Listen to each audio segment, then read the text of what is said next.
Hey guys, Tales of Turam here. I'm back again today with the group here for the Marked Few, otherwise known as Draconia. Last session was not expected to go that way, but it did. We're here with the party. Today we're here with Soup, who is still, at the moment, a spectator. We're here with Basilius, who is playing a skeleton boy, I believe, right? I'm the necromancer. Necromancer, skeleton boy. We have Gesh here, who is playing another necromancer of sorts, another skeleton boy. We have just Bill here, who is playing Bill. We have Eelspawn, who is playing Killer Croc. We have Skelly here, who's playing another skeleton. And we have V here, who's playing... Though they're playing a race that's, like, very weird and, like, very out there because I made it anyways, they're probably playing the most normal character here. Which is kind of sad to say. Yes. We have 3 different kinds of skeletons here. Before we start, guys, remember what I said before the recording. There are a lot of people here. Try not to interrupt. This is not British Congress. I'm sorry, what? First, don't worry about it. You don't need to know. Anyways. So, is there any questions any of you have or anything you want to say now that we've passed the minute mark before we get in? 9. I hope you all have a good time. Daka. So, let me just get the music here. Copy / play. So, where we left off last time. That's not. I don't want to do album. Damn. Play input. Where we left off last time. Oh wait, that's the wrong song. Sorry.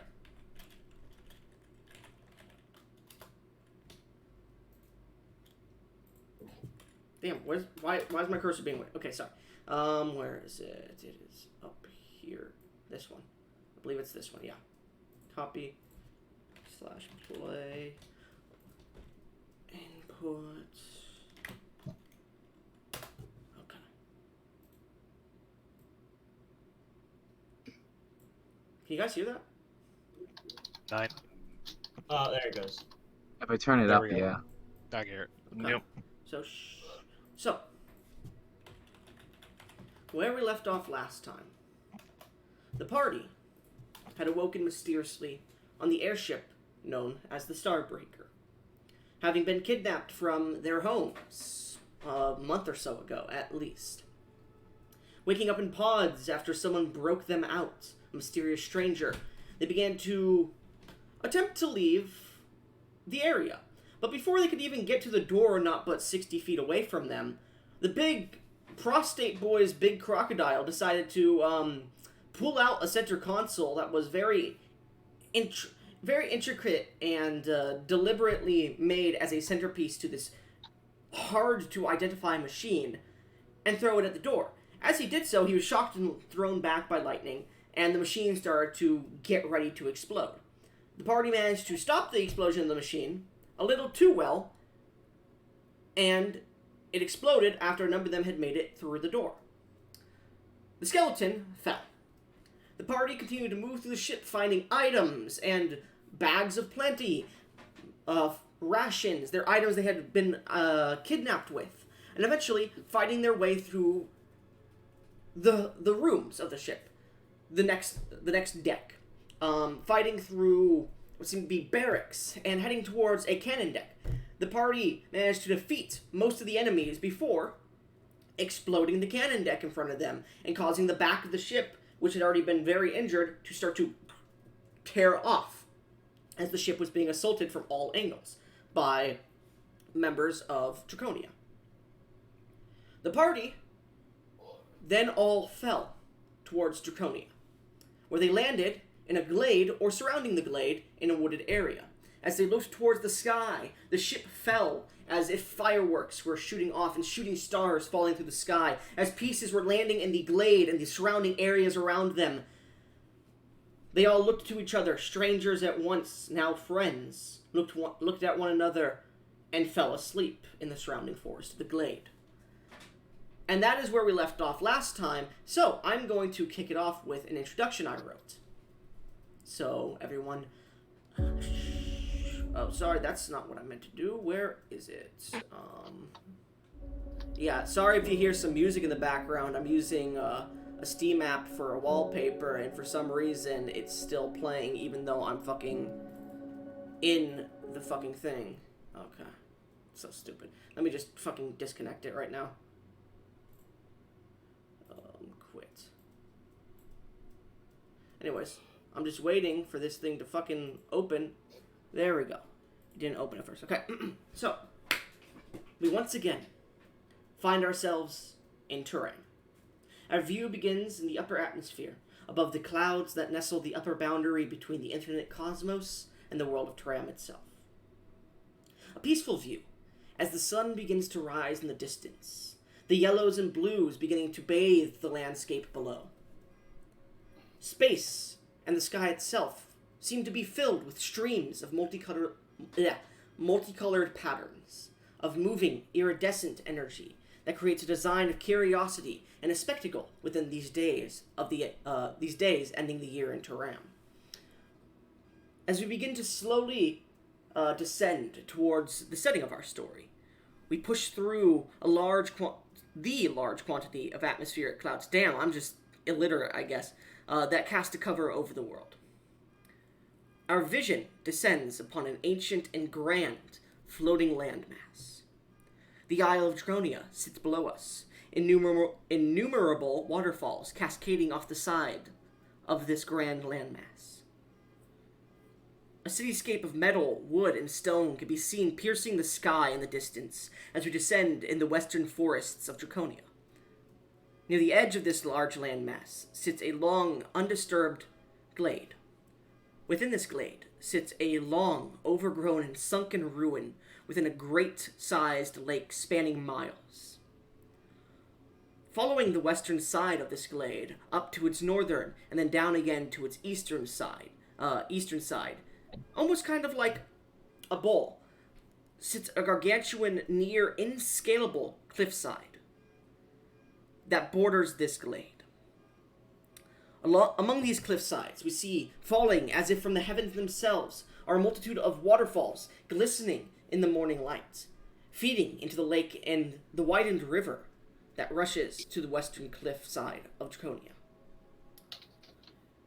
To the southern edge of this glade, and riding along the edges of the cliffside as well, is a dense and old forest.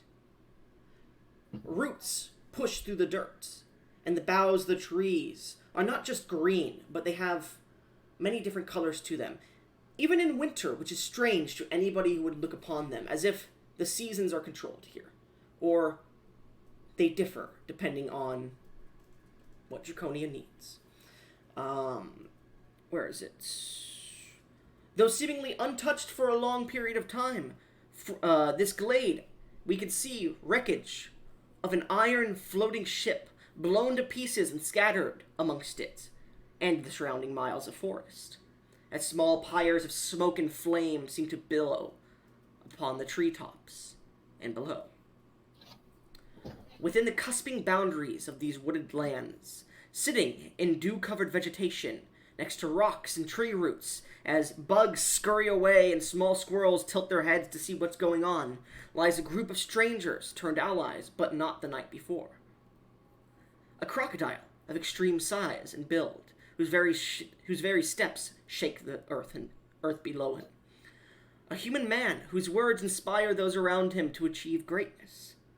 A skeletal figure whose very self is a reflection of a long-lost world and the demise of all who live in it. A mage whose mind will assuredly bring him to becoming a great sage in the coming age. And finally, a fiery red slime, whose tact and ability to understand machinery will aid them in subverting many dangerous encounters in the future. As this group rests, we see strange iridescent markings holding a bismuth-like sheen etched into their bodies, spidering around their skin, pulsing faintly, and then diminishing before they awaken within the woods they find themselves. As the party awakens, dew covers your bodies and you wipe it off as you finish your long rest and look upon the wreckage spewed glade. I leave it to you. So first off, we're right next. Glade is like an oasis in a way. No, or do I have a it different- basically there's very few trees here, but it's like an opening in the large forest. But there's like miles of lake before you, where the forest just drops out. Basically, there's a few trees growing out of the water where it's shallow and whatnot, but you could see in the very center of it there's like a ruin. There's barely any tree cover in here. So it could be like you could like shoot something like an orbital strike from space and hit things without having to go through anything else. Okay. Vaughn is gonna stand up, and he is going to kind of stretch, let out a loud yawn before going over to the bard. Who's playing that again? Just want to make sure I have the right person. Me. Just Bill. Just Bill. Bill, He's going to. as he approaches you, what are you doing? Like, are you just tuning your instruments and whatnot? That and getting ready to possibly, hopefully, go fishing Okay. out in the lake. Croc, you begin to approach Bill. All right. I'm going to pick him up. Bill, and, you mute yourself. You have like heavy fucking wind blowing in the background. Shit, sorry. I have a fan on. I'm gonna grab him like the scruff of his shirt, lift him up, and then put him on my shoulders, kind of like I'm giving him a piggyback ride. And I'm gonna start heading towards the water. And he's just gonna say, "Unga de nubo." Point to the water, and you see like a devilish smile appear on his face. Well, guess we're doing this then. I don't mind you picking me up, but a little warning next time, eh? As these two head towards the edge of the forest, and it's not like there's a few parts of it that like descend into the water below, but most of like the edge of this forest seems like the floor fell in, and that's where like the water is. So like it's a good like it's not too high, so like you could just dive in there. If you were like a fucking gnome, you would have to like carefully descend in there, but because of your size, you could just like take a step. It's like a 3-foot just like drop into the lake. You can see like a bit of the dirt like hangs in and caves in underneath. There's a few roots that come through towards the water. That's what most of the lake looks like on the sides, but there are a few parts where it does descend into the water with like a little ramp. You step in with Bill as you guys go that way. Skelly, as you awaken, and look around, the breeze hitting your bones. What are you doing? Am I still naked? Like, do I still not have, like, any equipment or anything? I'll say the group gave it to you before you started your long rest. Okay. I'm gonna look up. I'm gonna get up and just start looking around and try to get my bearings because I'm still tired. So you're trying to figure out which direction is which, or are you trying to figure out, like, what's around you? Yeah. Well, which direction is which and what is around me? Make me a survival check, then. Survival check.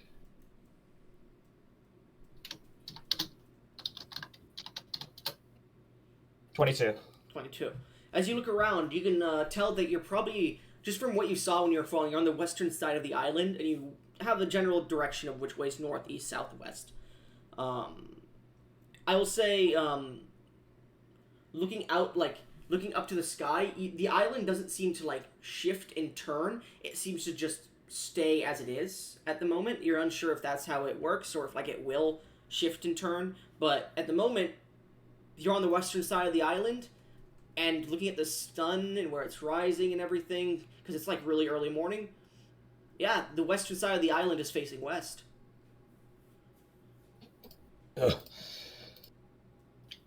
This godforsaken island. I look over towards the lizard as he's walking into the water with Bill.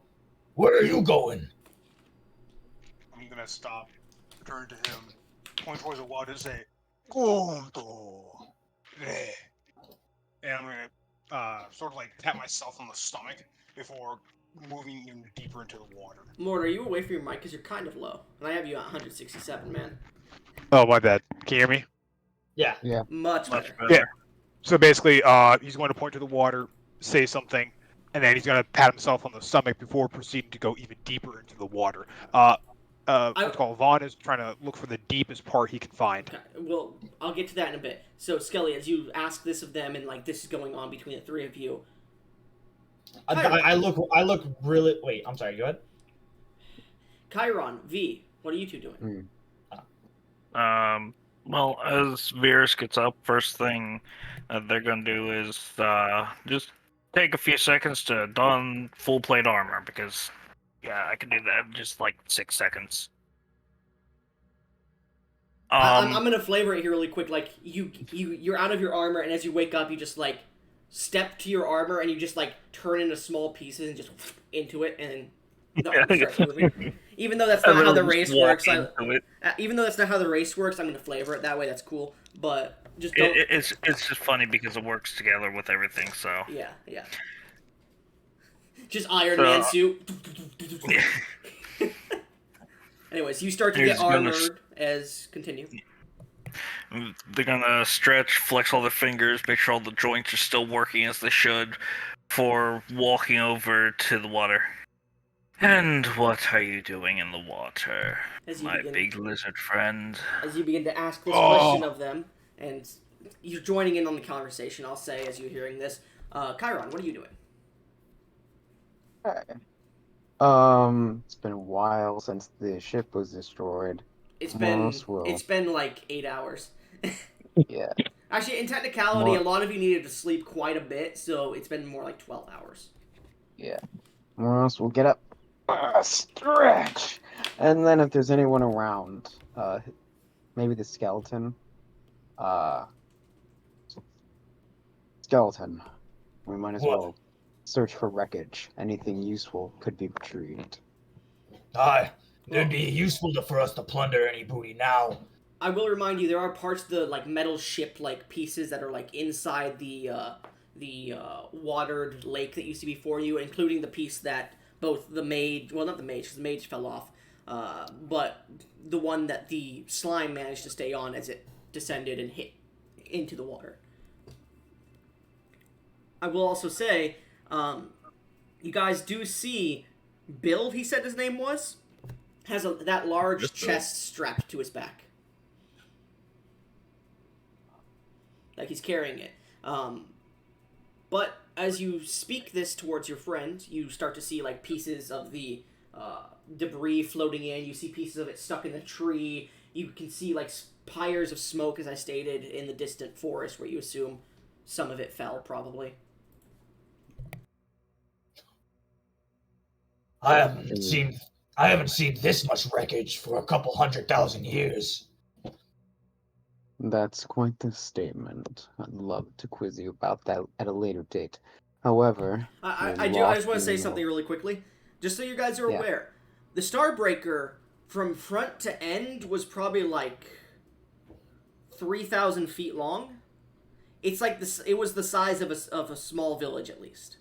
Just so you guys are aware. That's how big the ship was. That's why it is in the surrounding miles. Like, it broke apart heavily when it exploded. Like, the cannon deck you guys went to was not the only cannon deck on the ship. Okay. It had multiple levels going up and whatnot, too. It probably had, because the image I made had to have masts, it probably had, like, 30 masts on it. So, I'm sorry, how big is the island we're on right now? Like the size of a small continent to a medium continent. Alright. So, like, the size of, like, 10 tectonic plates put together, probably. Okay.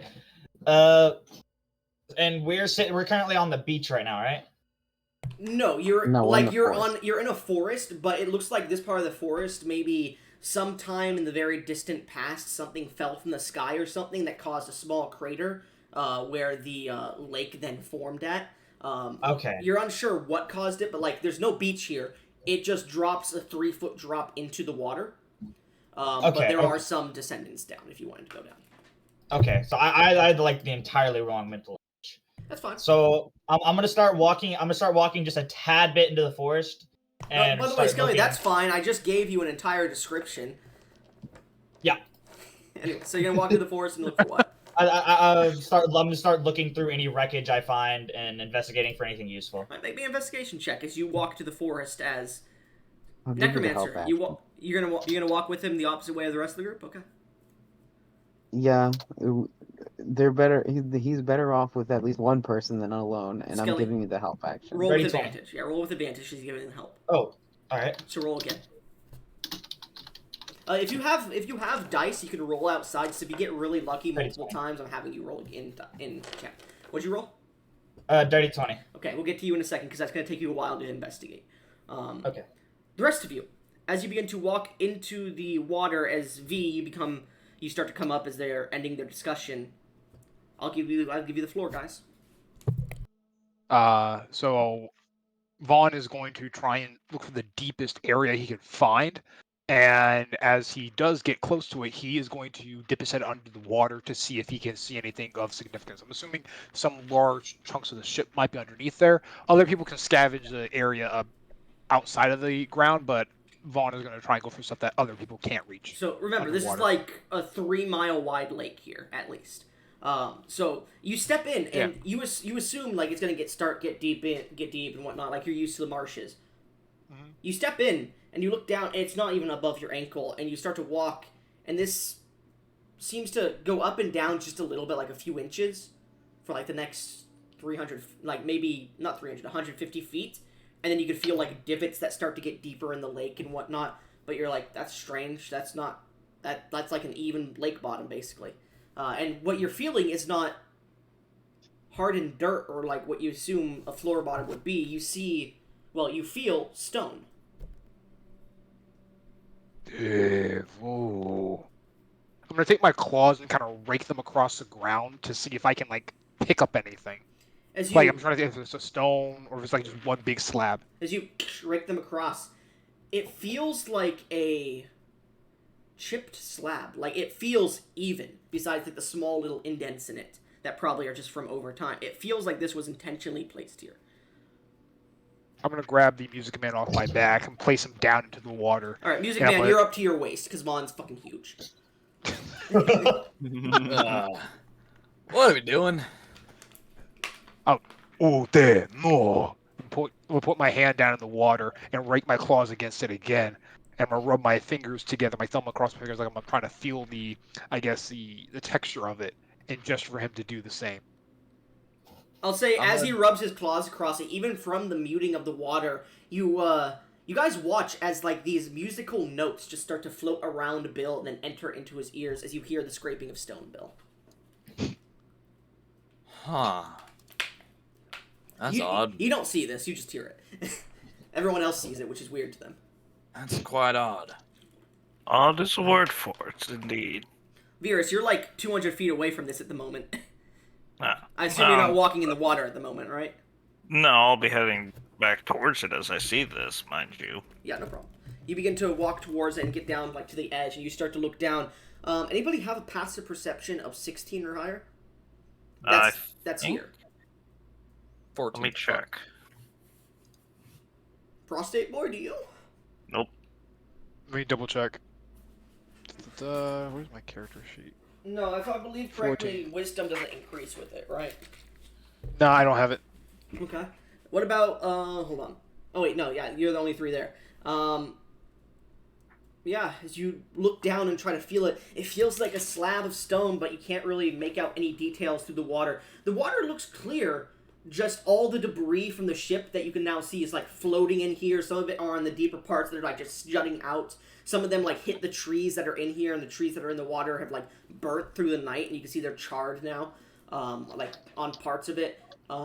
Anything that like hit into this lake has dispersed a bunch of just gunpowder, dirt, dust, and strange dirtiness to the point where it's kind of dirtied the water of the lake, probably for the next day or so, if you had to guess. You're not sure. Actually, I'll say, Prostate Boy, you've lived in marshes, you fucking know. Looking at this, seeing how the river to the west side of here is pooling, it seems to pool fast as it gets closer to the river. You put probably 4 hours before the lake starts to clear a bit more. I'm going to turn to Music Man, Bill, and I'm going to look at him, shrug my shoulders, and gesture for him to kind of take the lead. Okay. Oh. Well, I was gonna fish, but I don't really know if no quite fish will be around here with all the debris in the water now. Bill, you feel something touch your leg. Oh no. Uh-oh. Hey, big man, watch the tail. Bleh. My leg there. No, I'm gonna lift up my tail out of the water. It's completely on the Yeah. opposite side of you, like not on where Bill was standing. Oh. I'm gonna very cautiously look down to see if I can see what the fuck touched me. You see this scaly, largemouth bass Ah, as it swims away. there are fish in here. Very nice. Vaughn would like to charge after it. Well, Dashing. Okay, make me an acrobatics check. This Acro. athletics. Sorry. Okay, I was like, what? I was about to Athletics. That's a, Actually, no, you have swim speed. Water? You're fine. You have a swim speed. You manage to catch up to it, and as you grab it out of the water and look at it, you see its eyes are completely covered over with this black soot that's gotten into them, and they are red veined at the moment, as if the environment of the water itself has currently been shot for the moment. Bill is just on a ride. No, Yeah, Bill's pretty much. Bill's in the water at the moment. Oh, he's no longer on a. No. Oh, okay. Okay. Yeah, you Never were mind. sitting down a while Not for ago. this second, no. Yeah, you set it down wild. I'm going to grab the fish. I'm gonna walk it over to Bill, and I'm going to just rip it in half and offer him either side. Oh. Gundo. Well, as I take it, well, as nice as that is, I'd rather cook mine first, if that's all right with you. I'm not a big fan of salmonella. Vaughn's gonna shake his head, ponder it for a bit, and just swallow the side he has. He has a head side, just swallows a whole before he starts heading towards one of the large chunks of wreckage he can see out in the water. So as you begin to head towards one of the large chunks of wreckage, Virus, you watch this fucking all happen in front of you. I'm just gonna shout out to them. Would you all like some assistance? I'm just fishing. I got it. Oh, Emo. okay. Oh, sorry. No, how's your work? I was like, oh, Ega. You know, and I kind of gesture for him to, like, throw my arm up forward, kind of just for him to just come out after me. As I head Sure. towards a large chunk. Might as well. Okay. Just gotta. Yeah, I I'm- might as well go in. I'm literally just if I can fucking cast out and just start fishing. Do you have a fishing rod in your inventory? Yes, I do. All right. Hell yeah. Okay. You'll be fishing for the next few bits while they're investigating. Virus, you and Prostate Boy, just roll me investigation checks, both of you, or with advantage for one of you. So this chunk that we're going into, is it, like, how big is it? Well, there's large chunks, and then if you're talking about the one that V fell in on, that one split apart a little bit, but it's like a big room, like that you guys fought near. It's one of the barrack rooms. So it's pretty big. I Okay. would think just give me advantage. I don't think your investigation is going to be as high as mine. You know what? Sure. I'll go and I'll be as, like, muscle. If I see anything that might be blocking his path, I'll just lift it up over my head to give him easier access. Yeah. Anyways, group that's going into the forest. You can tell me what you rolled next. Skelly, what did your group roll for your investigation? Dirty 20. Dirty 20. As you guys investigate the surrounding forests, you don't really find anything useful. You find some basic, like, black powder that fell out of a barrel in a tree. You find, like, pieces of, like, wood and metal from the ship. You don't really find much. You do find, like, bits and pieces of, like, scattered leather armor that were, like, destroyed. So they're not going to be useful either. You do find a few coins. You find about 10 platinum on the ground, just scattered around, because one of the chests fell and hit somewhere. You're not sure where it hit. But as you're investigating around, you come upon what seems to be the front of the ship, or what seems like a part of it. As you can see, the large iron-like spike that juts out of the front of the ship. That should be that way, and it seems to be like the entire part is just fell on its side and like tilted upwards. The spike is passing through the trees, and you can see what seems to be some strange liquid in this site. If you guys would like to investigate this site further, I would need another investigation check from the two of you. One for each of you. Okay. And tell me what you want to Alright. investigate. You see, like, different places of, like, the ship that fell here, but the main important piece that you Kelly, see give is me this. advantage. Oh, sorry. As I said, no. Both Oh, of you wait, are both of you making checks here. All right. So, what are you guys trying to investigate for in this region? I'll ask. I'm looking for money or any magic tools. Sure thing. Mostly money. Basilius? I'm looking for any identifying factors, maybe symbols or maybe some loose papers that I could retrieve and study for later. Okay. What did you both roll? I rolled a I- 22. I rolled a 9. 9. Skelly, you're having problems finding much around here. Like, you're lifting some things. That strange liquid, like, you touch it and smell it with, like, your skeleton nose. It smells strange to you, almost like... You're not sure what it smells like, but as you, like, look at it and, like, you displace the liquid a bit more, it looks like a nebula that's just floating in space. And then, like, you disperse it and it just goes around. But... Basilius, as you begin to investigate around, you find what seems to be a cloak and a broken rapier. What seems to be a pirate captain, not pirate captain, but like a set of gear for a very prominent figure, it would seem, on the Starbreaker. Just looking at the rest of the like gear that the others had on, this is much more filigreed with like celestial gold and silvers. Who the fuck is putting shit in the call? Stop! Don't use the call chat, please. Okay, you're still level 4 still. I don't care. Please use general chat from now on if you're gonna talk. Thank you. I don't like to fucking have notifications in the call channel. Anyways. So, as you begin to investigate, it seems like this is a ruined outfit. And as you begin to investigate further and pull upon it, you see laying in the ground, in this outfit, barely being held together, a figure. And let me go ahead and pull up their sheet here, because I need to. It would be... So, the celestial armor I found has a body inside of it? It's a coat. So yes. Oh, coat. Okay. Like, you're looking at it, you're like, what the fuck? And then, like, you pulled it up, and a body had been imprinted into the ground, like, in the ground, and the coat was over it, basically. But let me just pull up, give me a second. What is it called? Critter DP. Okay. Some kind of wait, no. Well, I'm not done with this fucking explanation. I'm just pulling up the fucking stat block here. Yeah, I'm just writing down everything I currently know. Okay. Open.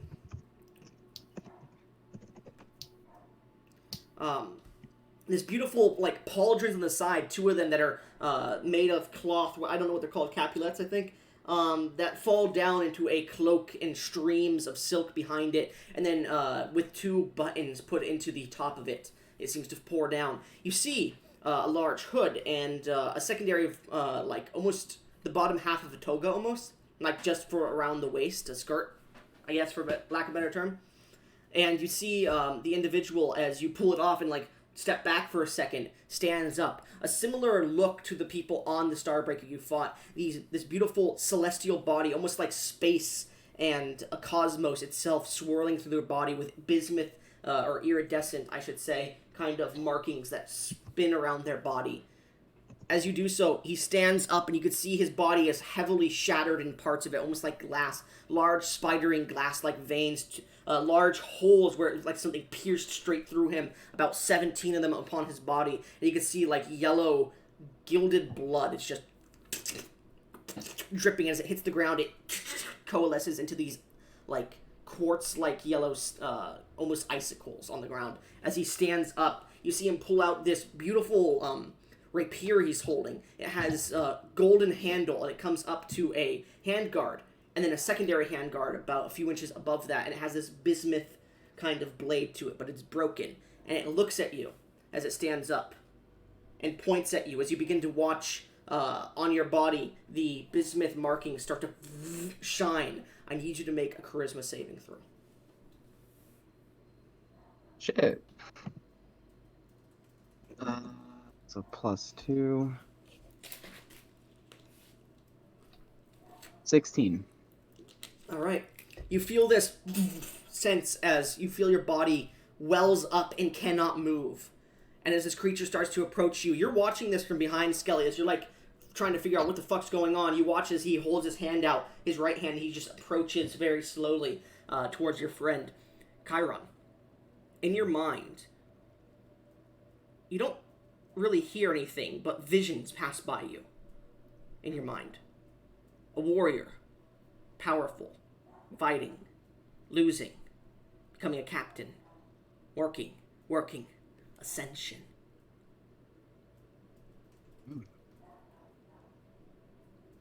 You hear in your mind as your vision comes back, as you start to get tunnel vision towards this creature. I am Starbreaker Uruge. Is it Uruge? Hold on, give me a second. Starbreaker Uruge. Heed my words. The cult of knowing has taken Draconia by its talons. Destroy them or flee. As it approaches you, you can see one of its legs cracks and it falls to one knee as it holds its hand out. You have been marked. Your destiny lies before you. Choose whether to take it or leave it. As his other leg shatters and he just falls to the ground and you watch his body entirely just shatter into particles of light before disappearing. His rapier hitting the ground and immediately rusting. Does his cloak hit the ground? His cloak does fall upon the ground above his rapier, but as he shatters, whatever was holding you just disappears. Okay. And let me go ahead and send you a picture of what I mean. Who this guy looked like. It's in Bob Ross's DM, so give me a second. I look over at Kion and just, what the hell was that? An important figure of the ship, it would seem. Possibly. Said something about a cult of knowing, though. In my years, I've never heard of such a thing. But obviously, this thing is worried about it. Said it had Draconia. That's where we must be. And we either need to leave or destroy it. Draconia. Mm-hmm. And I'm guessing this is going to become our problem now. Possibly. It might have something to do with the markings that are on our person, and whether these are harmful or not remain to be seen. But I'd rather not have some strange, unidentified, unknown I will say tattoo the across my markings body. the markings across your body seem to disappear. And like they're not able to be really seen, but like if you squint hard enough you could barely see them pulsing. But this guy was able to activate them willingly on you, by the way. Continue. This person activated my markings, and I despise that. I wish for no one to control me like he just did. So, At this point, you hear above you, "Wahoo! Oh shit!" As you hear something crash land back the direction you came. oh my god, this is gonna be a whole thing. It looks like it's going to be up to us to find out whatever a cult of knowing is. Let's That's go fine. find out what that was, though. Yes, of course, but before that, I will snag the code and wear it. Okay. Sure. You look drippy. I am dripped out. He's dripped. I have a code above my other coat. I am dripped. Hold on. You wear that coat. Let me see, because there might be actually something about it. Give me a second. Nope. It's just a coat. It's cool. It's a really cool fucking coat. I'm down for that. And the As rapier rusted away. As so I it can't rusted grab away, it. you see just standing there, just a small piece of like bismuth kind of colored metal, almost like colored steel, that's just left there where the blade was rusted. A shard of it, Can I you grab could say. Can I grab that? Sure. As you grab it Study and for pull it later. up, it suddenly turns into particles in your hand, and you watch as your friend Skelly just blinks for a second as this particle disappears, and the markings on his body just suddenly glow heavily. God damn it. The power you have is going to be increased by 1 level, so I'll go over that whenever we finish the session here. Oh, just mark that down. Okay. Okay. You sure glow a lot. Bismuth shard increased by arcane power. I will say, as it like shattered, you suddenly like felt yourself just pushed through history, and you couldn't really grasp what was going on. Oh God. Anyways, let's return to the others. Yeah, are you sure you're okay? What was No, that? I'm not sure, but we have to keep moving. True that. Let's go. Let's go Anyways, see. rest of the group, what'd you roll for your investigation check? Nat 20 for 26. Okay, so the big crocodile man is lifting up heavy pieces, and what are you looking for specifically? Go ahead. I'd say anything potentially either useful or that could indicate what the fuck happened to us. Alright. As you begin to look through, you do find what seems to be a still intact cannon from the ship. Though its wooden base is like burnt and destroyed, so it won't be able to be carted. But it has, you know, the like Lego cannons where it has like the side things that go into the snap part. Yes. Yeah, it basically has those on the sides, and it could probably be carried, but it weighs a shit ton. Athletics check, please. Sure, make an athletics check. It weighs. I think it weighs. I'm not sure, but I'm gonna say it weighs about 2,000 pounds. So this is pretty fucking heavy. That's 1 ton. I I think. use for this. Okay, I think I weigh almost as much as that. Mm-hmm. Let me see.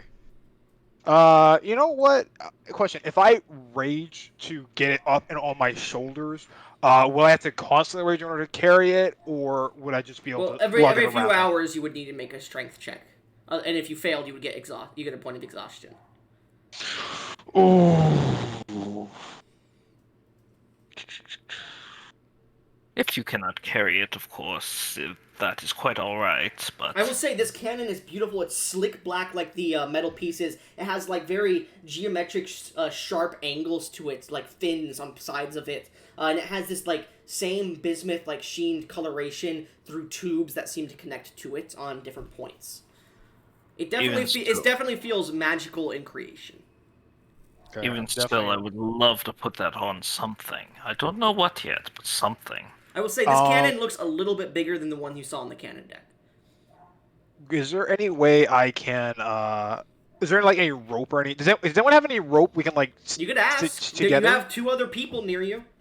Okay, I'm gonna turn to the. Okay, well, what's your character again? Slime. Slime. I'm going to. Oh shit! I think I do. Yeah, I'm gonna kind of reach into my Looney Tunes back pocket and just pull out some rope because I'm muck-ass nude. I'm gonna pull a rope and kind of stretch it out, and I'm gonna look towards the slime, gesture to the rope, and say, "No." Basically, just asking for more. There's like slight bits of brown on the rope. Of course. As I'm going to reach in my bag and pull out my 50 feet of rope because, you know... Sally, did you say that? Maybe. Roll a D100. No. Continue, V.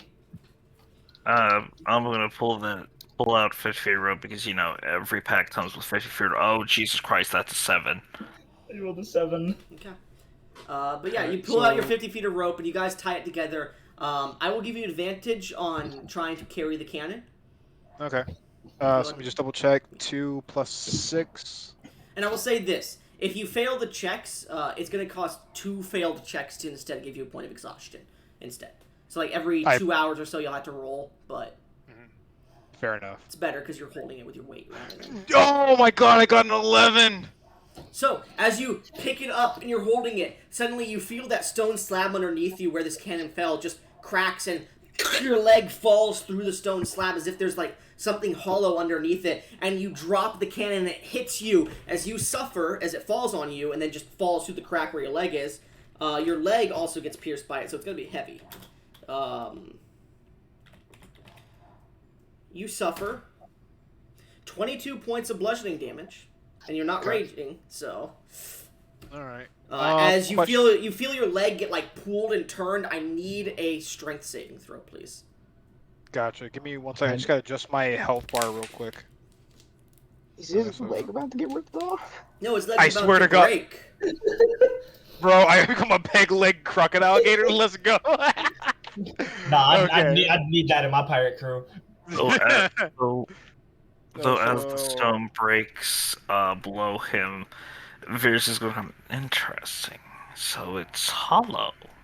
9. Yeah. Oh my God. As you say that, you watch as the cannon slowly sinks, and you see like the gator's like in a lot of pain, and suddenly you hear as the cannon just drops down, and you see the gator pull his leg out, and it is just bone sticking out, bleeding. Gator, you suffer another. Bro. I wish I came along now. Another 20 points of bludgeoning damage. Your leg is broken, and your movement speed is halved. Okay, give me 1 second. Okay, just gotta adjust my health bar. Okay. As this happens, Vaughn is going to slam his fist onto the ground as hard as he can and roar. And then, so the ground basically caved in, correct? A little bit, yeah. Like, it caved in for your leg, and then the cannon brought it down a bit more, and, like, you're on the edge of it, and it's, like, pulling your leg up as it's just broken.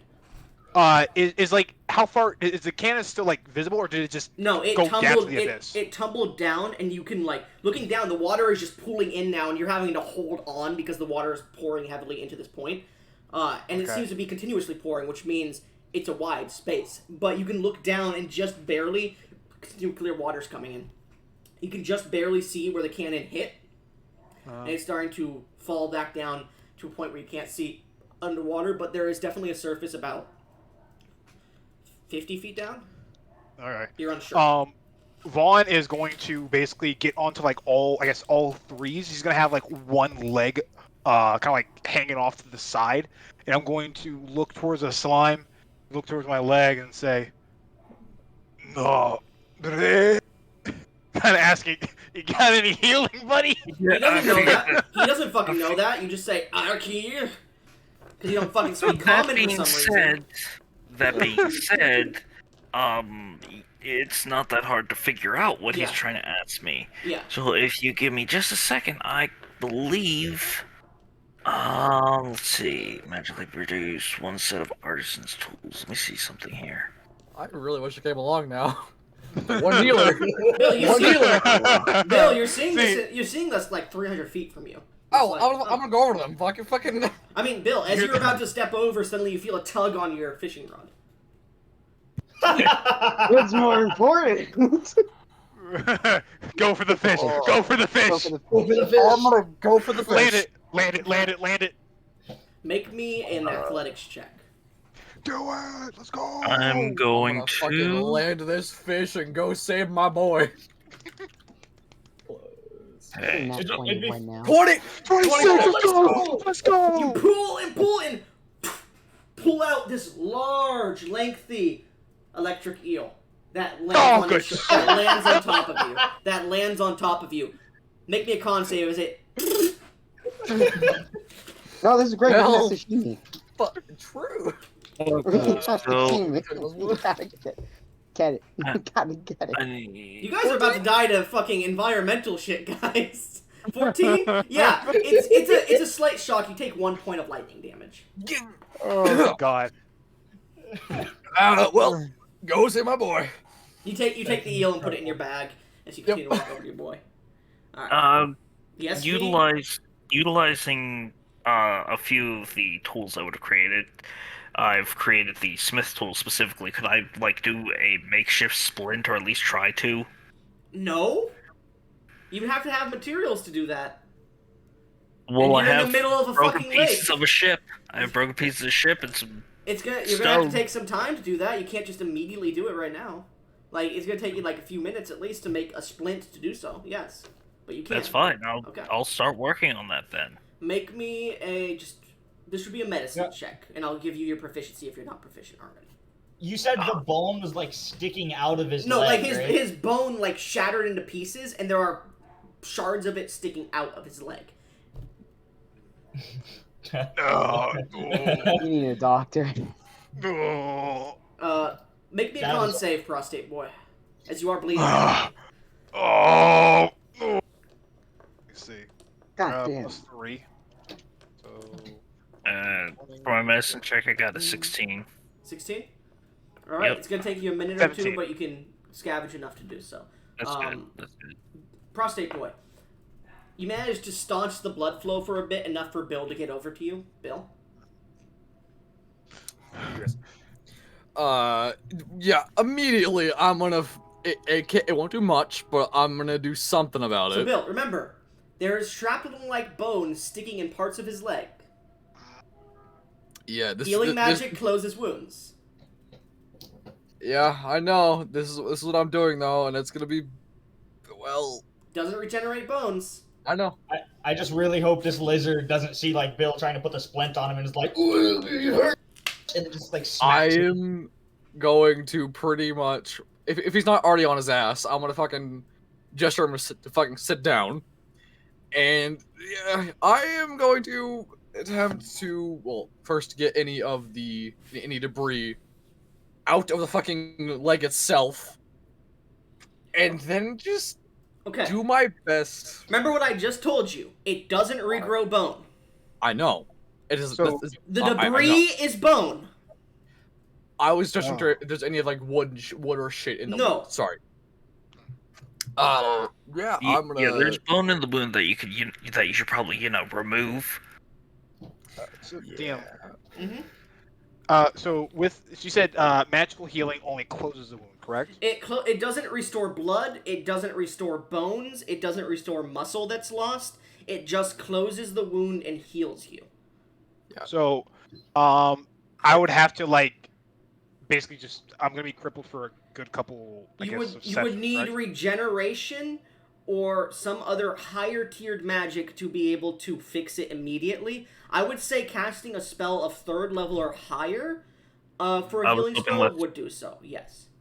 I was hoping lesser restoration would work. Lesser restoration might work too, but it'll probably be a spell cast because that's more of getting rid of an effect from your body than anything. But I would allow it. Greater restoration is enough to regrow a body part with multiple casts. Lesser restoration may be able to fix pieces of bone that are broken in your body or muscle or whatnot, but not if it's removed from the wound. So if we were to, I guess, set my bones correctly, replace them back, and he cast lesser restoration on it, would he get advantage on trying to fuse them back together? Yes, he would. And I would say that would be very easy to... Well, not very easy. It would be easy to do if you weren't in a running fucking lake that's currently pulling you towards, a small hole you just made. Okay. Could I... Mind you, Bill, at this point, you're, wading up to your chest, because this is getting to a deeper part of the lake. Okay, let's do this. All right, I can't fix this here right now, but I can at least stop bleeding best I can and get him back to shore so we can get him all. Let's get him back to shore first. Back to shore first. I'm gonna kind of...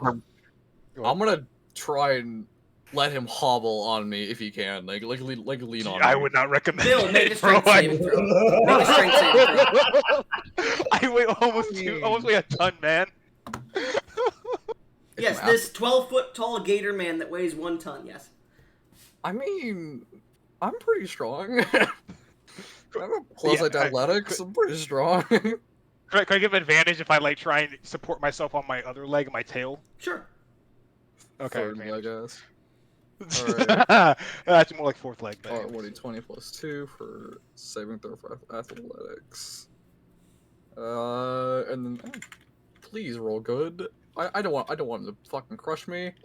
Natural 20 for 22. All right, you are barely able to hold. Your spine is nearly cracking, but you're holding on and you're trudging through this water, getting over. If you even lose focus for a second, he's pushing you underwater, and you're probably breaking a few bones. As you get to shore, having the aid of V helping you here, you guys get to shore and lay him down. As you're about to begin the procedure to fix him, you suddenly hear, ah! And then suddenly something crashes into the trees not too far off from you. Don't care, it doesn't matter. Do this now. Fuck whoever that was. We're saving our boy. Can I? Okay. while we're going, could I have like grab like a shard of the ship? No, Like a piece of debris. no. Okay. Well, You I are guess I'm just gonna do focused this. I'm gonna on take your my- fucking leg. All right, I'm gonna take my arm and put it in my mouth, and then I'm going to look at Bill and give him a thumbs up. Buddy, this is gonna hurt. I'm not gonna lie to you. I will say this: the reason No. why I said no, prostate boy, is because the ship is not splintered into tiny pieces. It's large metal plates that got blown open, so they're at least a foot long. Any debris, Okay, yeah. Yeah. I can't. That would have just hindered us greatly. and Okay, they at that's least fair, that's each fair. weigh 100 pounds. Oh yeah, definitely. Never mind. Yeah. All right, this is gonna hurt. I'm actually gonna do exactly what they said and fucking. So you're going to Wait. open his leg first, correct? And Yeah, then procedurally put his bones back together as much as you can, and then V is going to cast Lesser Restoration, and you're going to heal at the same time? Yeah. Is that what's happening? All right. Yes. I would like a medicine check from you, V, with... Well, not V. You, Bill, with advantage, because V is going to help you cut open the leg. And I would like a wisdom saving throw from you, prostate boy. Oh no! Oh, That's Oh! At least it wasn't that one. At least it wasn't. wisdom plus 0 plus 0. Let's go, boys. 1d20. I get it now when I start killing you guys. 7. buddy, I'm Oh, sorry. Jesus. So, Crocodile Man, you suffer Oh, Buddy, God. I'm sorry. 11 points of slashing damage as they cut through one of your veins and blood starts to pour as it splashes into your eye. You guys watch the Gator Man's eyes turn red. I would like everyone to roll initiative, you three. As the Gator Man immediately goes feral on you two. Well, fuck. Buddy. Oh, I should have tried to prank humans in one of my lives. The wisdom saving throw was 5 until he rolled that low. Then I was like, okay, it has to beat that fucking roll. Gotcha. Minus 2 fucked me. Oh, come Minus on! fucked up. Roll 2. Roll a 2. Crocodile? Crocodile? Roll 2. Well, no, V is at least- 1. At Natural least 1 that is one 1. was used on your initiative V, not. Yeah. 1 second. Plus I'm just wonder- Oh, I got Oh 3. my God, he rolled a Crocodile goes first. Second, before V. Anyways. Second. Yeah, so it is just Bill at what? 6? It's fucking ridiculous that 6 goes first. Yeah. For a fucking bard as well. This is just not going good on any aspect at all. How many allies are you gonna try to kill, prostate boy? All right. So at this I'm point, gonna roleplay this. the alligator knocks you both 5 feet away from him, so you have to move 5 feet to get close to him as he starts raging, pounding into the ground. Bill, Yeah. you suddenly hear boss music. Let me get some actual music start playing. Oh, Wait, this music. can- if me and Chiron hears the gators roar, you try to hurry up. At this point, you would hear it, but you're not going to get there because this is like immediately at the moment. Yeah. Okay. Here, let me just play this because it's the only boss music I can find. Play. Yeah, Input. good boss movie. V. It's Bowser's theme. No. Da-na-na. This recording. As you all watch, like a health bar appears above the gator. Anyways, It's severely damaged. Just a heads up. yes, severely damaged. Anyways, prostate boy, I'll say you immediately enter a rage without having to use a bonus action Sounds good. because they're fucking tearing your leg open and hitting veins. So Does that also trigger would that consume this thing of rage? no, Okay. Bill, it is your turn. What are you doing? I've. Shit. Didn't expect Okay. this, guys. I didn't expect this. Where did we? I didn't expect this either, but I'm gonna roleplay this shit. What did I could do? You know what? Could I charm something feral? What do I think I could? Could I? Well, he's fighting you, so charmed person would already have he'd already have advantage, and I'd give him a +5 because he's enraged. Well, I'm gonna try and use sleep then. All right. Pretty As much. you look towards him, flavor how you're casting sleep at him, please. The way I cast sleep is, I take out I take out my lute, and I just play this very soft lullaby for a second, and somewhat gesture the lute at his face. All right. Make me roll your sleep dice, please. Alright, that is... And don't give it away, prostate boy. I'll ask you if that affects you. Don't tell me if that's Alright. how much health you have or anything. Don't tell me how much you have. Sorry, my second work. Alright, I'm gonna cast this as a level 2 slot. Okay. Good enough, thank you. So that's like 66 then, right? I believe... It's D8s. 68. Average of 24. 29. Does that put you to sleep, prostate boy? It does. Yes! You guys watch as this crocodile, who's about to start standing up, suddenly just face plants into the mud. And initiative ends. Oh, thank God. Yes, I was like, oh shit. Am I going to start killing you guys? Yeah, No. the other two, you hear from the distance, like this loud roar that echoes through the forest, and this like wind pushes the trees backwards as it hits you. A loud roar that just fucking... Yeah. Can you give me the Taco Bell sound effect, please? Taco Bell, The please? fuck? That's right! I tried to open it, motherfucker! Alright, you have disadvantage on your next roll. Damn it! No! And you I keep know- I- forgetting I it. know- I know how to open He asks something. for it like every time, and you always forget. Today's How are you session, we still performed forgetting? surgery. This session, we fucking botched our surgery, then I fucking put some fucking night magic on this dude. I almost just hit shut down instead of voice mod on my computer. Oh my god. Anyways, so as you calm You the guys want to go for a gator, round two? as you calm the gator and your friends manage to pull up, and you guys watch as the gator just like fucking falls on the ground. What are you guys doing now?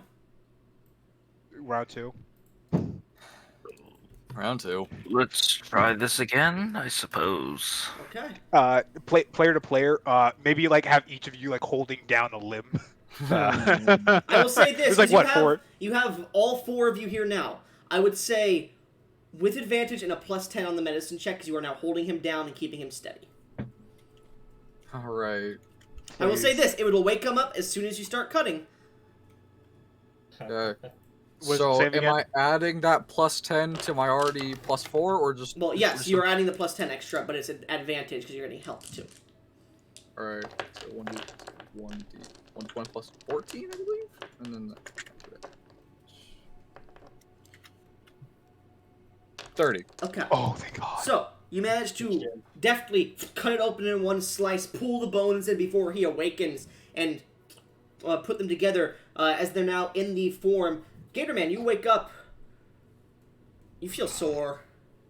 But at this point, I would need just Bill and V, both of you to make spell casting checks. So just make a spell attack roll, both of you, please. Alright. Just to see how well you guys merge. The total you need, combined for both of you, is around a, let's see, so that would be both of you, the average has to be 12, 24 would be the DC for both of yours added together. So it's a spell attack roll. Yeah, my spell attack roll ain't that great because I didn't roll super Because great this is stats. using low level magic to repair a broken So- leg. I'm rolling what? A spell attack. As long as you don't get a natural 1, you should be fine. Because natural 1 is a fail on your part. In this. Don't fucking curse me with that possibility in the fucking first place. I swear to God. Round two. Oh, Don't- God. You both- Synchronicity! Hold on. Someone post I need to- synchronicity, please. I got it. Hold on. So, just for anybody watching, they both rolled 17 and they both have a +6. They both rolled 23. So, you guys mend the wound after a minute or two of holding your cast of magic. Go ahead and get rid of the spell slots you would have used. And how much does he heal, Bill? He heals. Eight. 8? I will take it. Thank you. How do you generate? How do you generate 8? I might have casted the wrong spell, I'm not gonna lie. Let me... What spell was it? I casted Cure Wounds for some fucking reason. My Well, brain's genius. You were casting Cure Wounds and he was casting Lesser Restoration, right? So I did it right. Okay. So how did you get 8 though? I rolled dice. Oh yeah, that's fine. I don't care. I was wondering because I didn't see a roll. It's fine. You got it. You can roll outside. I just need to know if you're rolling outside. Thank you. Sorry. Anyway, so as you regain 8 HP, Gator Man, your friends managed to stitch you back up, and you guys are fine at this point. Meanwhile, Oh. deeper in the forest, Gesh. Is What the fuck's your character's name again? Gash. Okay, Gesh.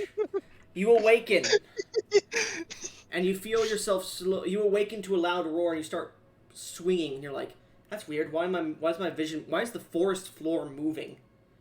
And you look upwards or downwards, I guess you would say, and you realize you're hanging upside down in some jungle vines, well, forest vines, as you seem to have fallen through the treetops.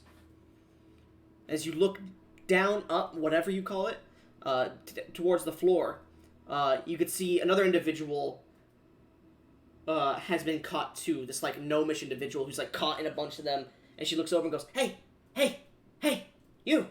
Yes. You finally awake! Help me out of here!" Shut Finally goblin. awake. How far are we away from the ground? You're about 20 feet up, and she's about 10. So I could cut her down without her dying potentially. Yes, but if you have to get yourself out first. Okay, I will just cut myself loose. All right, you just like stand there, and suddenly, for context, from underneath your scales, just bones protrude like quills, and just cut the vines immediately as you start to fall and catch onto one of the vines, just hanging there in your armor, just swinging back and forth as the quills come back into your body. You're hanging. What are you doing? I will cut off the gnome lady. Okay, you swing over, grab onto the tree that she's like tangled to the vines with, and just cut the vines as she falls to the ground. Ah! Who did that? Skelly, roll me a D100. Ah, shit. I saw it. Buddy. Another one? Yeah. 73. Okay. Good enough. Thank you. Hey, go Um, goblin, you have to be that one was just good timing. Kind of. Yeah, So it as wasn't that you bad. both like slide to the ground from this large tree, she stands up and looks at you. Thanks for that. And if you look in goblin art, goblins are. I'll get the picture for you and copy it. But copy. It's the one that you said wood to. Here, I'll put it in the chat. You see, you see a tan skin. Oh. Guys, Hell yeah. you see a tan-skinned gnomish woman with like steampunk goggles, like welder goggles on her head. Her hair is pulled into a bun, but strands is like falling down. She has some earrings on. She has these pauldrons of brass on her shoulders, and she's wearing a leather apron in front of a fluffy outfit that she has on, and she has these like large smithing gloves on as she looks to you. Well, that was unpleasant. How are you hanging in there? Good. Well, thank you for cutting me down. Yeah, no problem. She looks around. So, how did you end up, tied up there? You were there before me. Well, I was kidnapped on like a ship, and I don't know, just crashed down and exploded. Oh, you were on the ship. Yeah. Yeah. I understand. Let me explain me now. I was coming to scavenge the ship's parts before the military of Draconia claims it as their own. So, you're now my property. I'm Nadia, and she holds her hand out. I'll hold my hand out too. Alright, as you go to shake her hand, suddenly you feel like, as you get shocked, she's like, oh, sorry about that. And she touches her glove as you see, like, she moves it like a dial and it just powers down. Sorry about that. Now I'm Nadia. I wish you could hand, but a bit more cautiously. Nothing happens this time. anything, don't say anything. Nothing happens now. As she shakes your hand, she goes, I saw a few other people in the distance. Are those your friends? Not that I know. I don't know. Well, my machine blew up, so my flying machine's no longer here. I think we should go talk to those people. If they're survivors of the same ship, I need to know because then they'll be my property. Alright. You know, scavengers' rights and all. And by the way, as she's talking, she's very frivolently using her hands to like make her expressions and everything. Anyways, let's get going. At this point, you hear a from behind you a distance. She goes, "I think that's our cue to go," and she starts to run. Yeah. And why couldn't you go the other way? Meanwhile, as you guys are on the beach, you suddenly hear a from the distance, a roar responding to the other one. Oh, that's not good. We should probably find the others. I don't think we're going to get much out of the wreckage right this moment. Not while you're in this state, Mr. Croc. Well, your leg is fixed now. You can walk. Yeah, Oh. but still would be ideal not to overwork himself. I'm gonna turn to him, and I'm gonna point back in the direction of the cannon. And question: I'm assuming the rope got sucked down with the water whenever the cannon. Oh yeah, hit you the tied ground. it to your back. Well, you tried to. We tied rope on it, but then I was gonna try and lift it on there, but then I wasn't able to. You're fine. And it yeah, fell the into- rope fell into, yes. All right. I'm going to look towards him and point towards the water and say, Zoro. I heard some Baris in there. Yes, we can go back for the cannon and the rope in a minute, but it would be ideal that we get the rest so that we can get enough rope to get down there, to at least untie the rope. I'm gonna nod my Let's head. get the others. Well, everyone's around listening to this. Oh. Wait, That's everyone, right? I thought the others were at the ship still. No. Everyone came in to help. Oh. Yeah, that's why you got a +10 to his roll. Oh, okay. Yeah. Alright, so we should probably tie together some rope or something to get down there. Can I think Vaughn is gonna gesture towards him and kind of like make like a hula hoop motion around his, I guess, midsection, and then he's going to point towards the where the hole fell through, where the water's currently receding. As much as I'm aware that you're probably the only one capable of lifting the cannon, I don't think we're getting back the cannon because we'd have to be the ones pulling you up, and I do not believe we can manage that with just us. DM. At this point, 2 people come running through the woods, but yes. I was gonna say, so the water is still flowing in there. Has the area filled up, or is like the area We don't like know. kind of? You see, like, a small, like, draw of water down, but then, like, it's starting to taper off at this point. Like, it's almost like the area's full. So the idea I want to go for is basically I swim down there, tie the rope around it, swim back up. We all stand and we all heave it out. Can Oh, I really just want that say, cannon. as the guy who just saved you, no, you need rest. You need I rest. very much agree. Also, Rest. I point towards the 2 figures who are running into our field Yeah, of view. you see a It looks gnome like we and have other you see a problems. gnome and like a silver dragonborn in like plate mail armor just running past you. Like they acknowledge you. The gnome stops and goes, "You're all my oh, hi teacher. Oh, we gotta go." As she looks back and starts running towards the water, and you guys like, huh? And you look back towards where they came, and you see this large, just swirling mass of vines and natural vegetation just comes barreling out of the forest.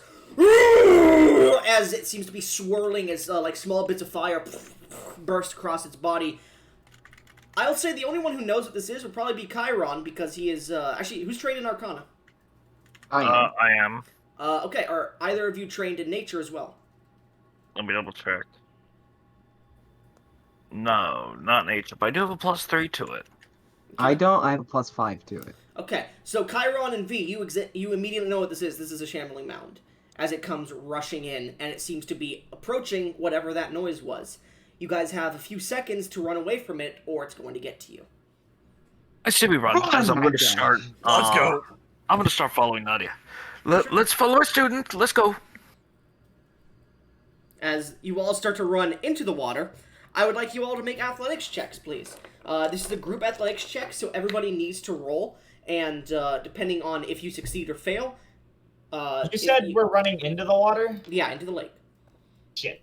So I will I'm a say this: skeleton. I can't swim. it is an athletics check, and the DC is set. Each of you needs to pass or fail it.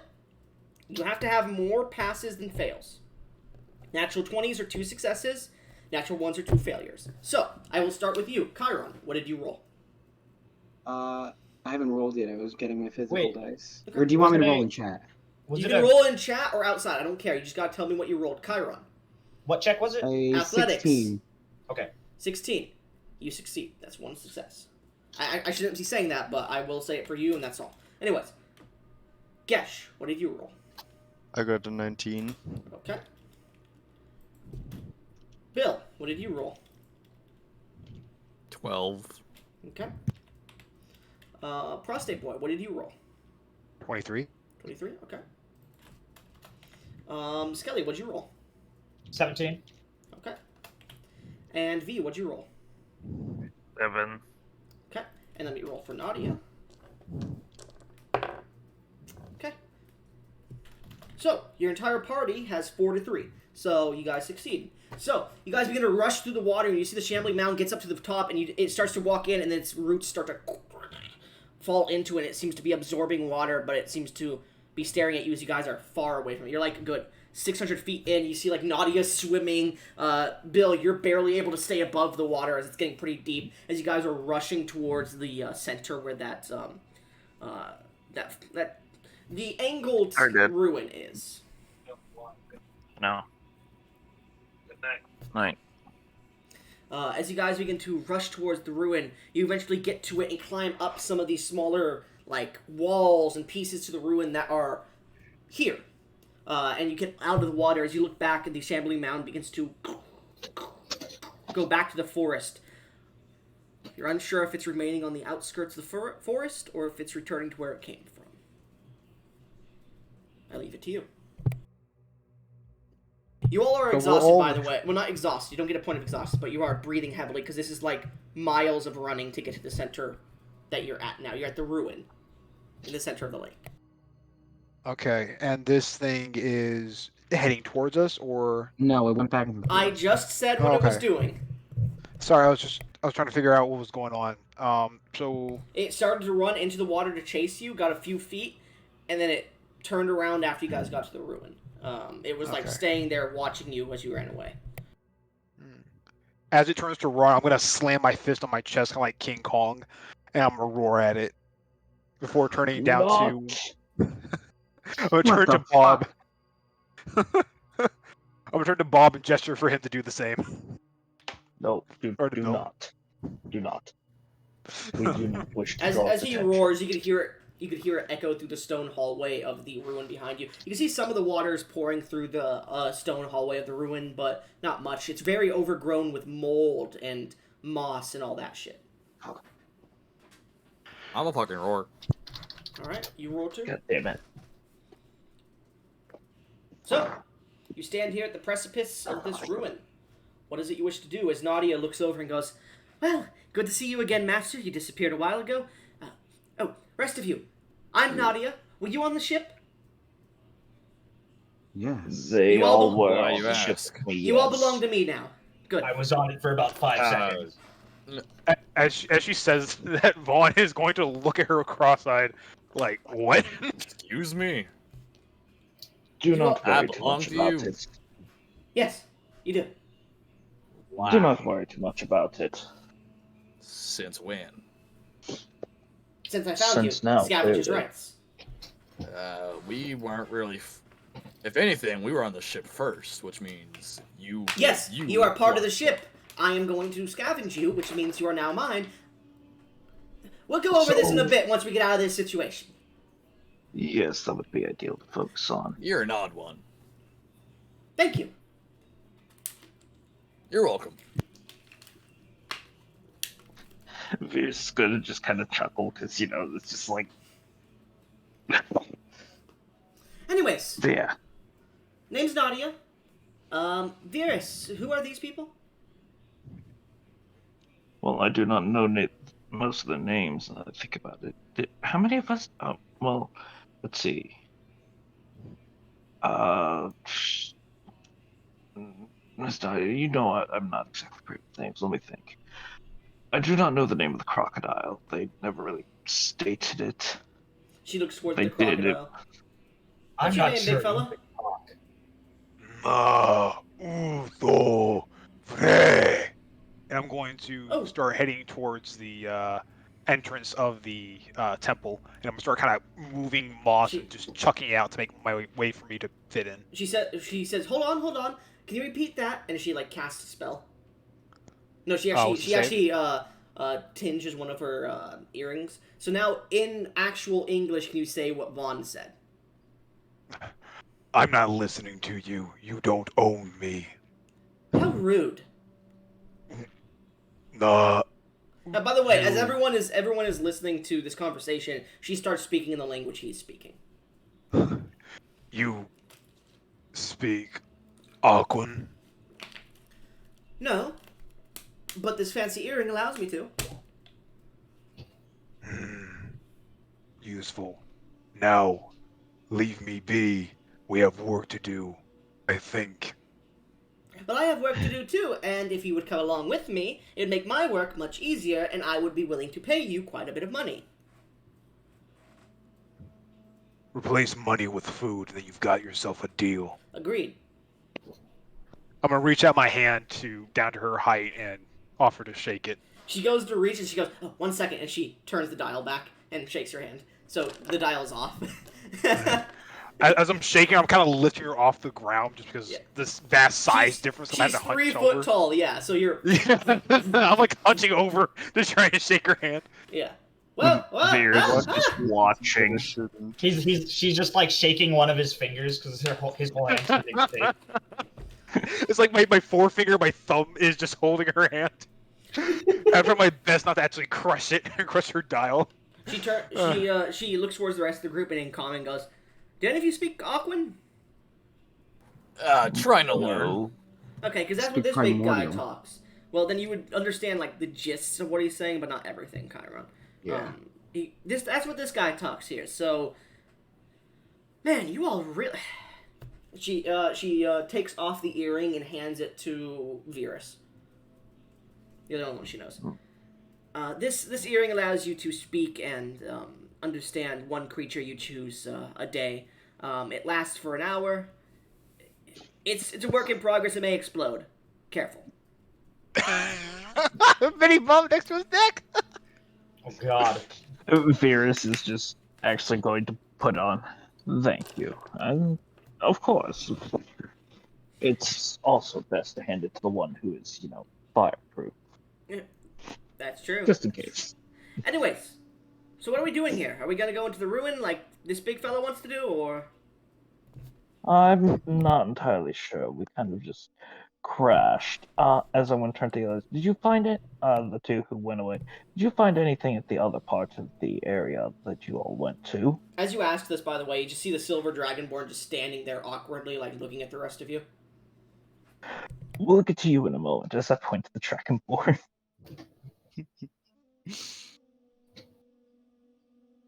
I look over at the dragonborn and just stare at him.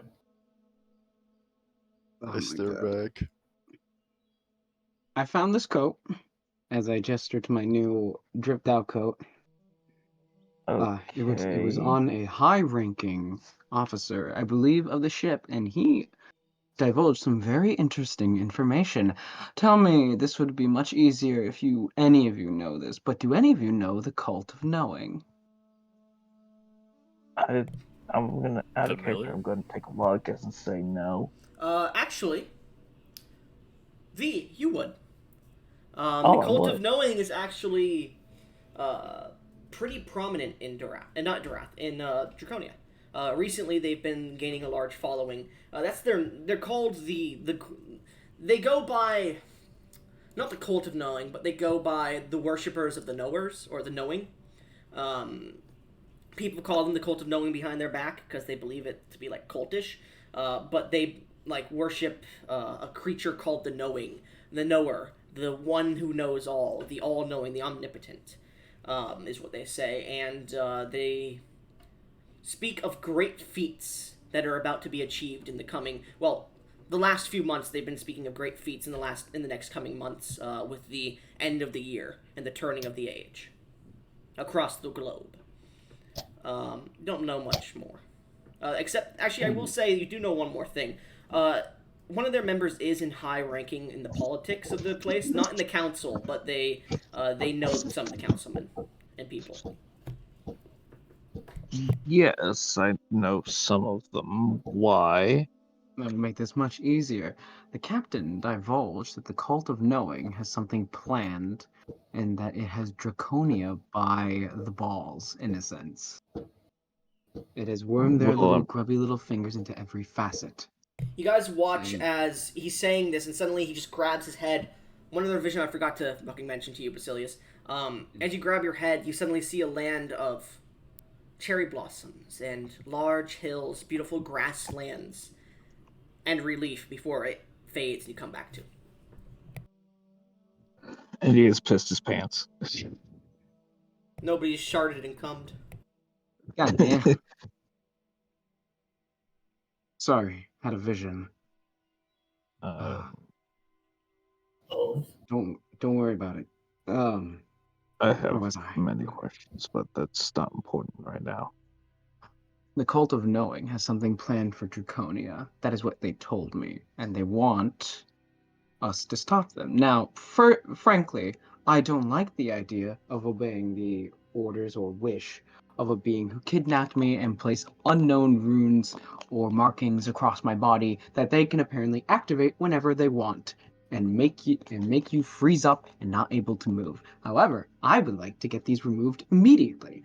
And considering I don't have a better plan, Wait, markings? Let me see. And she walks over and, like, picks up your arm, puts her goggles on, and you see them flash with arcane light. Ooh, what's this? you'll have them. These are... I've seen these before. Yes. I'll have to check my notes back in my laboratory, but... And she takes her goggles up. But if you want to come with me, I definitely have seen these before. That is fantastic. What a fortuitous outcome. I'll turn to the slime. You have a fantastic, what is it? Apprentice. Fuck apprentice. That's not what she is. No, fantastic apprentice. Oh, wait, is she not? I thought she called him master. No, I was making a joke. Oh, That's I heard too. It just flowed right over your head, dude. it did. But So, yes, just to clear my head, do they not know each other? we do. No, Okay. you got it right, but you said fuck apprentice, so I was like, that's not what it is. Oh, I meant fantastic. No, I don't think that ever happened. He's protective of her, but not in that way. Okay. You have a fantastic apprentice. Well, she certainly has been trying quite hard to learn as much as she can. I must say I'm quite proud of how far she's gotten. That being said, we should head back to her lab to potentially see what these markings are. Yes, of course. DM. Yes? So has Vaughn cleared out enough space for him to start going into the temple? You could have... Well, it's not a temple. It's like an old ruin, like, that's kind of, like, fallen over on itself. But yeah, you could. Okay. Vaughn would like to head inside while they're having this discussion to see if he can find anything of interest. He mainly wants to get... I'm gonna follow the lizard. Go ahead. Damn it. I was going to say, I mainly want to find a way to get down into the, I guess, underside of this stone floor so I can get that cannon. Okay. So as you begin to push through, you find what seems to be an old staircase, a stone one, that's... like, the building itself has been shifted to, like, a 45-degree angle. So as you, like, look around, the staircase seems to break off a bit and then descends downwards more. So if you wanted to, you could attempt to push through, but it is a tight space. You would need to make an acrobatics check. Okay. Sure. Acrobatics. And that'd be dexterity, correct? Yes. Okay. So roll 1d20 Skelly, what are you doing? plus 1. I'm just gonna sit there watching him try to push through. Oh, I got a 6. Let's go. 6. All right, you watch the alligator get halfway through and then just get stuck. He can't pull out either way, and it's kind of like a step bro, help me, I'm stuck situation. Oh no! Be careful where you touch. I have a powerful tail. I'm not going to help him. I'm going to sit. Can I make Feels it? really How warm. about? Liquid drip onto your butt. What? Anyways, Double question. so what are you doing, prostate boy? I would like to try and pull myself out, like go reverse. All right, make me an athletics check. Because you're All stuck, right. you can't really finagle your way out. You're gonna have to athletics this. At this point, I'm guessing we all would be able to see this. No, they're deep into the thing because I only took a second for okay. them. What'd you roll? 21. All right, the rest of you, as you're talking, suddenly hear, and you look backwards and you see the top of the ruin just suddenly falls into the water, and you see Vaughn stands up there. The skeleton is just like looking around. You basically just nice cut G to the fucking 45-degree angle. Go. But hey, the staircase is now available to you. I'm going. So as. Okay. At some point, we need to teach the crocodile common. I plan on it. Could I? Sorry, no, you go ahead. I was like, could I? As we're heading there, the deeper it goes, does that mean like it starts to get submerged in water, or is this all like not affected by the water in the surrounding area? There's a bit of water that seems to be affecting it. But as you step down the staircase and down the staircase and down the staircase, you get about 30 feet down to where you know that base was where the cannon fell into. Mm-hmm. And you can see like holes where water is trickling in. And it is slanted down here. The hallways are slanted and off kilter at a weird angle. They come up to a like curved ceiling that it almost looks like an archway all the way down. And the hallways here are like 15 feet wide, so you're having to like kind of crouch a little bit and walk in here. Like you step forward and like your shoulder hits a wall and a bit of the stone breaks off and falls. There's a bunch of vegetation growing on in here. There's no light at all. All right. I have dark vision, and also will that affect me down here, or is it like still a disadvantage? Yeah, well, you're fine. Well, technically, you would have disadvantage on perception checks because humans just can't see. Because that's how dark vision fucking works. It's stupid. But yeah, you could see grays and whatnot, and the halls themselves go for a while. I'll say, are you looking for the cannon? Yeah, I'm down here just for the cannon. I have no interest in anything else. I want to get this up, back above land, so that maybe I can either use this as a big-ass club, or I might be able to shove something aside and fire it out. Okay, so as you begin to walk down, like, with a hallway, like, you get into this room that has beautiful archways that goes into hallways. And as you begin to take the hallway where you know it probably is, the cannon, you walk maybe half a mile down the hallway. Nothing seems to pop out to you. I assume Skelly's going with you, right? Yeah, I'm just following behind him. And eventually you guys come to where the stone slab collapsed inwards, and you can see that rubble has created a small boundary where the cannon is probably beyond it, and you can see a bit of water is just like pissing out. There's no way to pass here unless you want to get rid of the rocks, and you know there's a lot of water on the other side. I'm going to turn to the skeleton and look at him up and down. No. Egu. I agree. Alright, and I'm going to kind of gesture him to go back up. Did you like point towards? Because yeah, gesture for you to go back where we came. Because I'm going to try and rip this down, and you might be able to, like, not drown because you're a skeleton, but, I don't know if you'll survive the water pushing all this rubble towards us as I tear it down. Rest of the party, they've been gone a good 5 minutes by this point. The barbarian's gone. Two members of the party just disappeared. Yeah, so what are you guys doing? Because you're just standing there, and Nadia goes, I'm not leaving without them. Are they going to be okay? Who knows at this Possibly. point? They're The sturdy. They'll be aight. crocodile seems obsessed with the cannon we found. Cannon? Uh, Where? yes. I'm hoping he's grabbing it. He almost lost his Look. leg for this shiny cannon.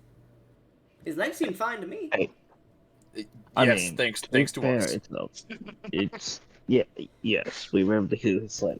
That being said, I would love to see what I could do with that cannon.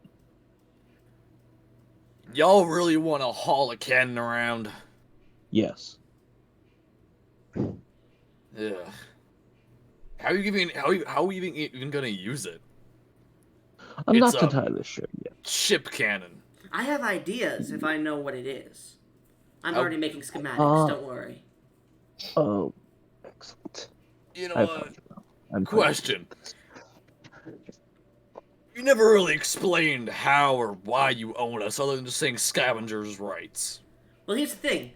The military hasn't put out a sequestered order yet to scavenge the wreckage. So, by order of scavengers' rights, which is how we do things here with the tinkerers and whatnot in town, anybody that gets to the wreckage, or to whatever came from the wreckage of any crashed ships, anything that's crashes here, whatnot, gets to keep what they find.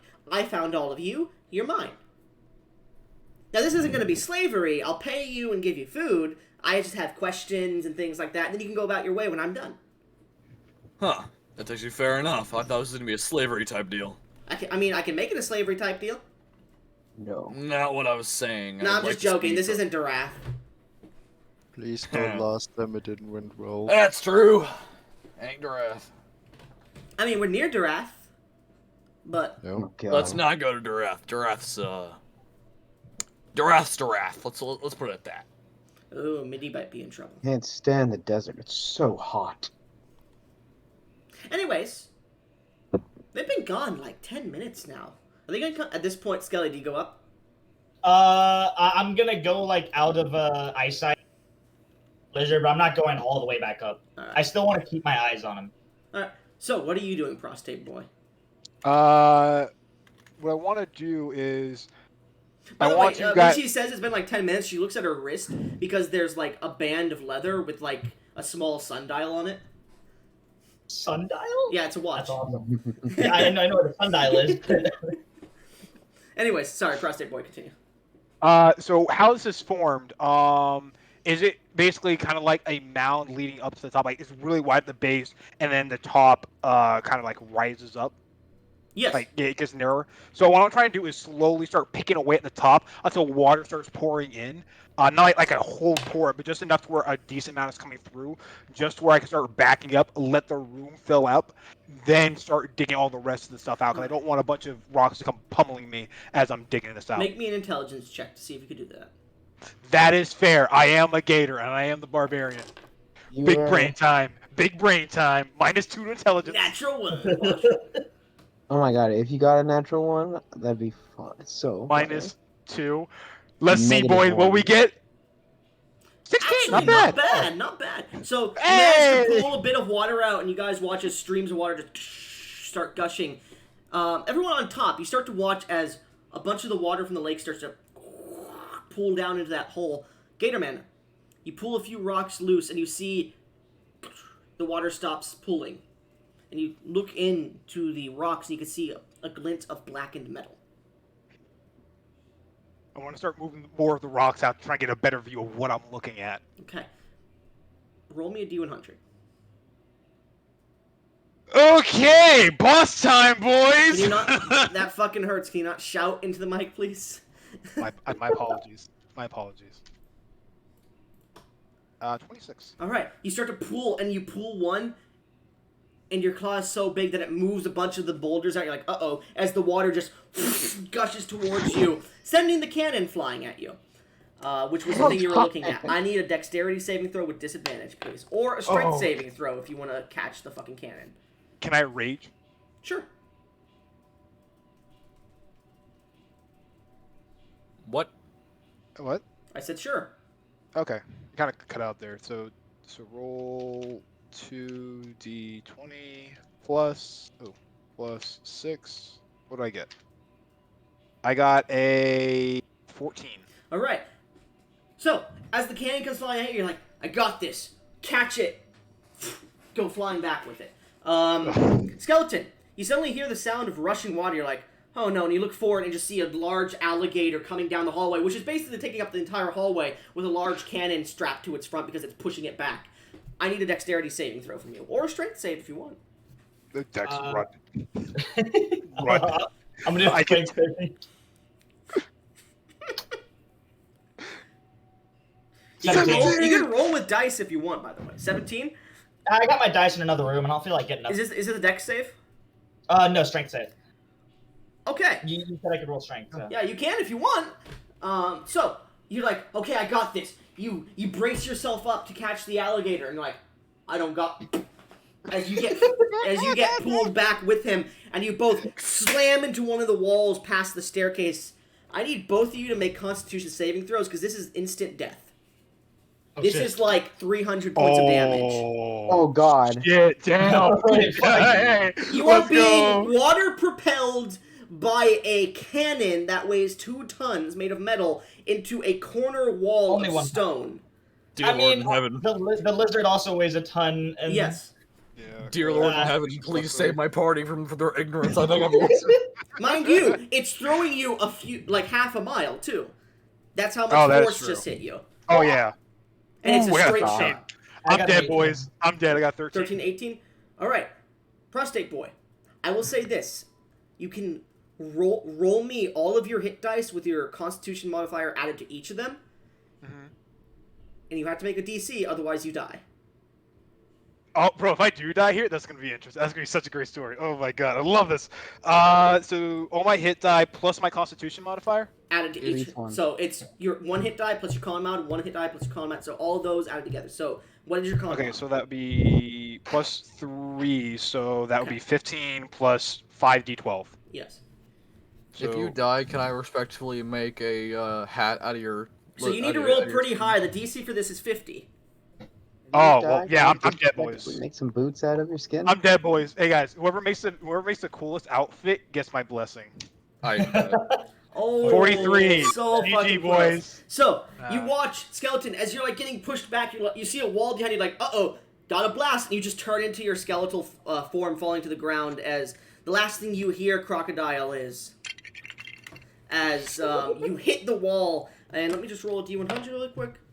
Actually, roll that again, Crocodile, because the wall does shatter behind you because it is soft stone. So roll again. I don't think I'll be able to get any better, but let's try. I'll say the DC is decreased because the wall does crack though. All right, So so, roll again. 5d12 plus 15. DC is 40 this time. 57! Let's go! So as the wall cracks, you suddenly feel your rib cage crack in as the cannon embeds itself in your chest. You're just being sprayed with water and you fall unconscious. You got 2 death failed saves. Make me a death save. Oh, well, that's... With yeah, advantage. Yeah, so it's not With it- instant death. I'll say make a con save. I'll say instead. Motherfucker. Oh, my ears! Jesus My Christ! ears just got. Sorry about that. What was that? Vicious mockery. Vicious mockery. Yeah, would this be advantage or just normal d20? I'll give you it's a con save at advantage. I'll say because you managed to survive. Alright, so 2d20, con... I'm getting a lot of good rolls. I don't think my luck is going to go very well. 22.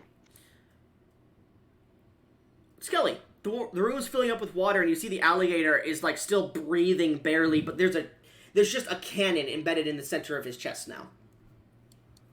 Oh, wow, so big. So I'm gonna take one of those coins I had gotten from earlier and flip it. Okay. So it's heads or tails. Sure. Oh, yeah, let's go! Oh my god, if I die from a coin flip, this would be really good. Come on. Give Hold on. me. Which is heads? 1 or 2? Always been on tails. Nah, go for head, let me drown. Let me Tails drown. is a higher chance of Okay, flip. I got. Okay. I try to. I take the cannon and just like fling it off him, and I start trying to like drag him back up. You can't fucking do that. Okay, can I roll? The cannon like, weighs strength? 2,000 pounds. You said it's embedded in him, right? Yes.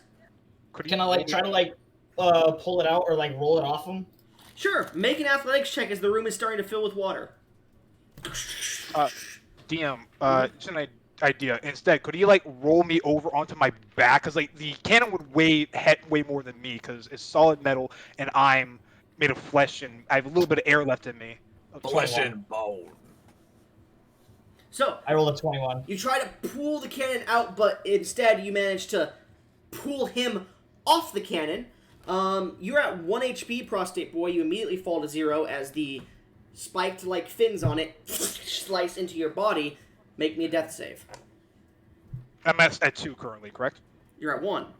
Well, no, sorry, you're at 0. You got back up to 1 HP, and then you're now at... Oh, okay. Now I'm back under conscious. Okay, Yeah. so So he pulled you off the cannon, but you have a hole missing in your chest now.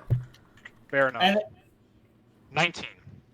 I will say, you watch as the Gator Man starts to fall forward. He takes a step forward as he's at 1 HP. I'll put him at. Oh my god. The cannon is the area where we're at right now. Sorry, the room isn't filling with water. It's starting to get up to your ankles, but like it's also pouring into the other hallways now. I cannot swim because I am a skeleton. So Can I carry him up back to the surface? Wait, why can't you swim? Because you're a skeleton. Skeletons can't swim. Oh, okay, yeah, that's right. That's fair, because no muscles or nothing. You begin no to webbing push water. pull them up. Everyone else watches as water starts to gush into this hole, and you guys suddenly feel the ruin you're standing on becomes very unstable. By the way, Prostate Boy, the reason I had flipped that coin earlier was because I was deciding still in game, like in character, if I was going to try to kill you. Because you almost killed me earlier. The only reason I even flipped a coin was because you tried to get me out of the area before you started doing the boulders. Anyways, rest of the party. Yeah.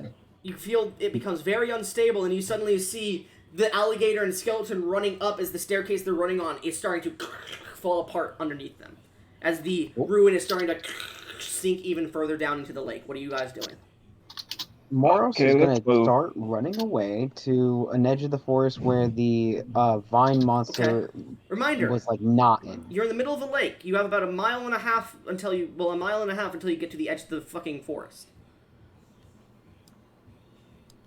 Well, it's like Okay, you start running as soon as it becomes unfucking stable. Sure, Yeah. why not? Okay, anybody else? What are you doing? I'm going to pick up the skeleton. I'm going to grab the music man. I'm going to start dashing away from the temple. Okay. Anybody else? Yeah, I'm gonna start running. Sure. Everyone Following make the me rest of them. strength saving throws, or dexterity saving throws, I'll say, as you start to run on this giant slab that's underneath the water, and as you are running, you start to feel it like crumbling underneath your feet as it's being pulled down as well. As this whole ruin that I planned out and specifically made for the first session is crumbling. I'm so sorry, DM. I'm so sorry, DM. I didn't mean to. I didn't mean I'm to. sorry.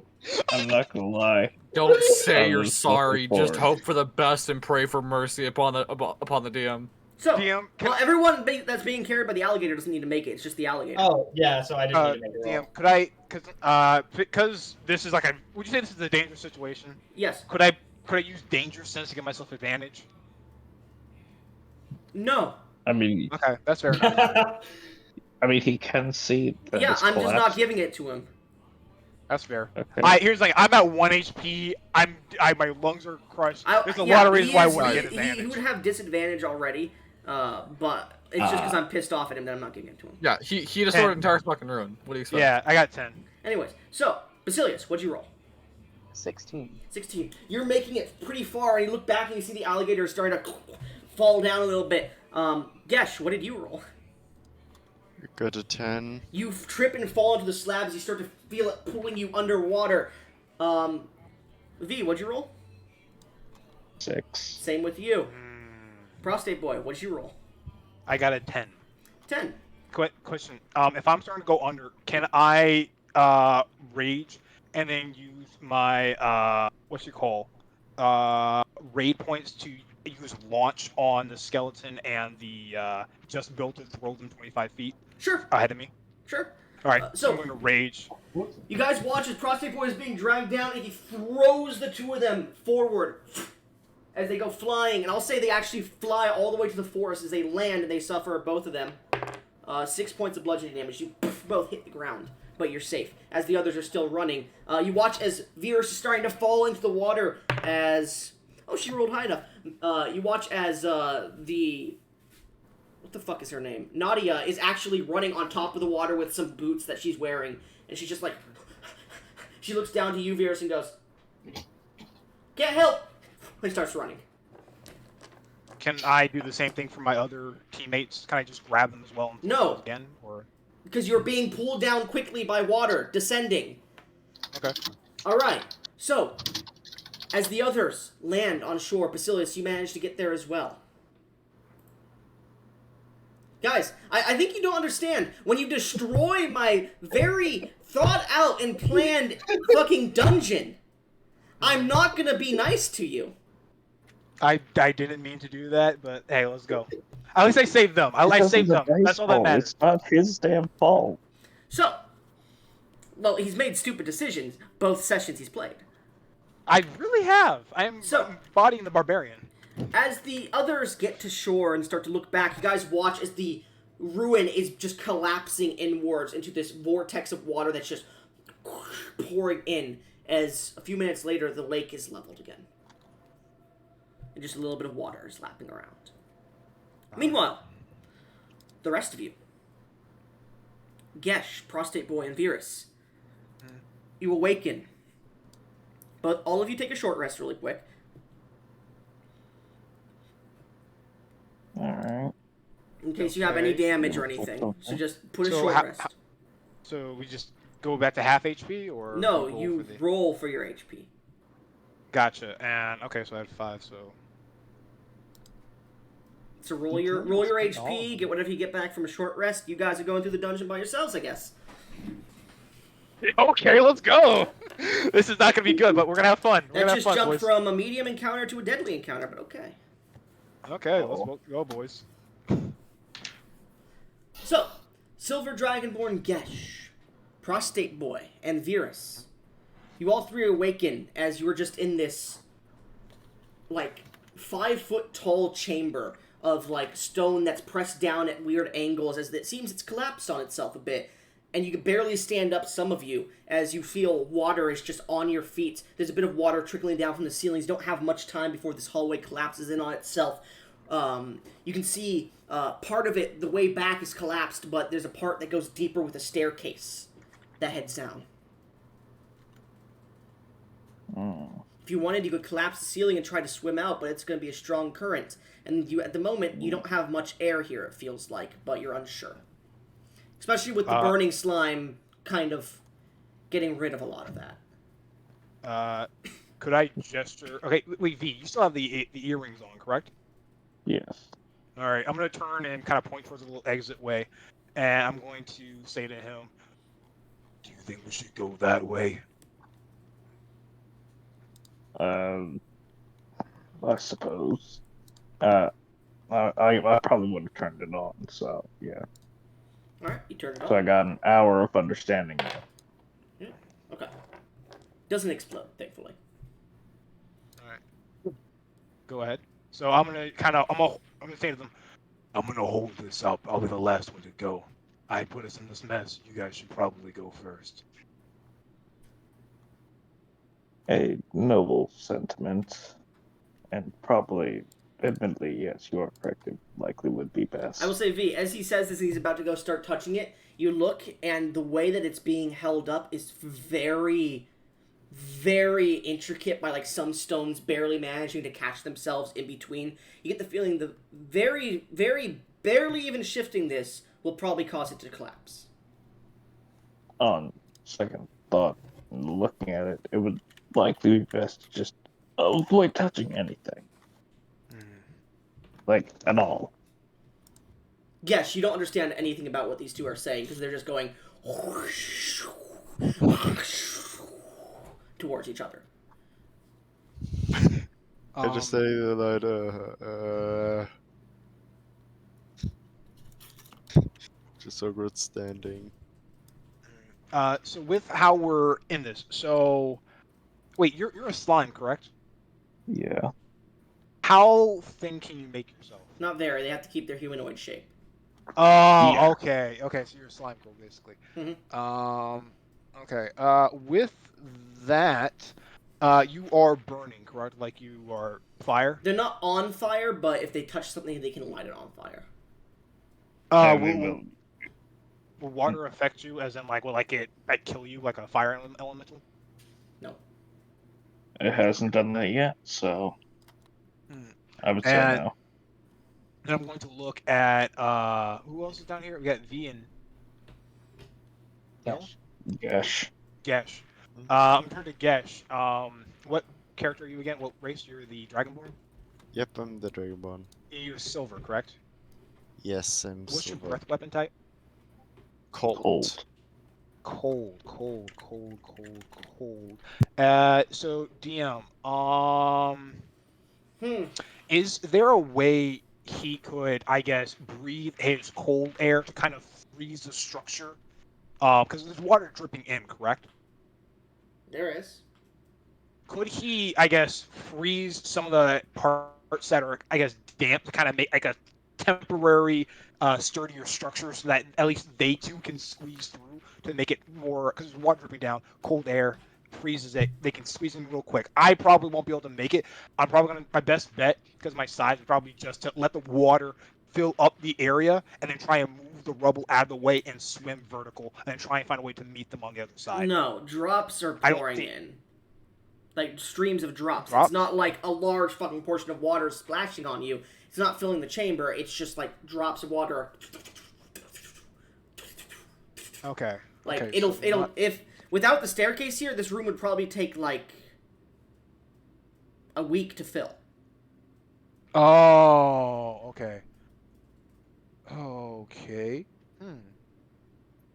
In that case, could shit. Guys, thoughts on me trying to slowly push up to allow a little bit more water in? We cup them in our hands, splash the structure to try and create a damp enough surface for them to try. As I freeze it, maybe? stated, it would collapse Again, on you terrible beforehand. idea. Yes. Okay. So Which I what have would you get? literally said. Okay. So then maybe you guys want to try squeezing through first, and then if something goes wrong, I can try and maybe hold up the structure. They can't squeeze through. The holes are not big enough for anybody here to squeeze through. No. I meant the passageway. The passageway. That's The really passageway unstable. does not need to be squeezed through. It's big enough for you It's all a to fucking walk passageway. through. Yeah. Okay, I thought we. Okay, my bad. I thought you were The saying roof that is if we leaking could- water because you fell down into the ruin. The passageway I- can keep going. You would have to squeeze through. You can't even stand up because you're 12 feet tall. The ceiling at this point, well, the ceiling is a rough way to say it. It's leaning on itself about 5 feet up. So, like, you're having to crouch down. You can't even stand up. You would have to squeeze through. They don't have to. Okay, and then the structure you were saying that was really unstable. What was that? The ceiling.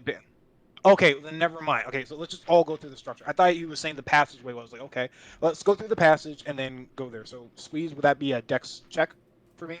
It would be an let's see. It would be an acrobatics check, yes. All right, so I'm gonna have them go first, and then I'm going to go in after them. So I assume the two of you begin to walk down the staircase, correct? As this guy just looks at the ceiling and just strokes his chin, trying to figure out what to do. Yes. Yep. And to save, the time I have, I am turning off the earring again. Okay. You guys begin to walk down as your feet almost slip a few times, but you catch yourself against the wall because of all the fucking water and the vegetation that's now become slick. You guys begin to walk down, and I assume you guys all have dark vision, correct? Except for Gesh here, who's a Dragonborn. Double checking. No, you never gave the slimes dark I vision. did not. Okay. There's like a dim light that comes out of your armor, but not enough to really light up the area. As you two begin to walk down, I'll just tap a a crossbow bolt that I have, which is me utilizing a tinkering. So it's going to spread bright light in a 5-foot radius and dim light for an additional 5 feet, because I figure a torch is going to be snuffed out from how damp it is. yeah, probably. So as you cast this and put it out, you can actually see like the water vapor in the air as you're starting to walk. Crocodile Man, what'd you roll? I got a 4. You guys Yeah, I'm watch dying, as the boys. Crocodile Man pushes through and suddenly The only way forward is now this area, as the area that you would fall into has collapsed behind you, as the crocodile man is following you from behind. Okay. Oh boy. Looking around, do we see any staircases leading up? No, it's just one going down. Oh, it's going down. Okay, so I guess we just move forward. I'm going to look at the two of them and gesture to me, gesture to the slime, gesture to the dragonborn, and then point forward and shrug my shoulders, basically saying. They're like 50 feet ahead of you, man. Oh shit! Never mind. I'm gonna kind of slowly four-legged crawl my way forward. The hallway Up... does get to a point where it's expanded. It's just that to get out of that room, you had to like squeeze your way through. Is the problem? Okay, well then I'm just gonna walk forward and catch up with them. All right, you eventually catch up to them as you guys get about 80-ish feet down. It switchbacks for a second, but in that switchback, like it switchbacks into two staircases, one on the left, one on the right, that are like half as wide as the one you're coming down, which is about 15, 20 feet wide. And as you get down, there's a switchback, but there's a small area there, and you can see a small fountain that's pouring, and you can see like vegetation is grown within it and around it, vines. You see this beautiful woman's like statue that's holding a small like vase that's pouring the water out of it, and around her is a like dragonoid kind of shape of a serpent that just puts its head above hers and stares out. It's not bigger than about 3 feet tall, but it's just in like a small alcove on the wall opposite of where you're coming down with the staircase. And you see like a few like carved alcoves in the walls where it looks like some candles were once placed and some reliquaries were once placed, but they've gone to shit. The candles are all like melted, and all the like statuettes or reliquaries that were once here are like broken in pieces, except for one that seems to just be carved into the stone itself, but it's cracked heavily.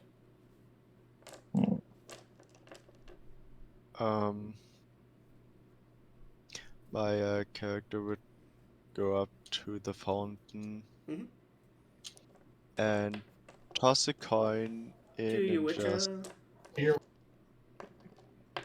Made the joke before I could.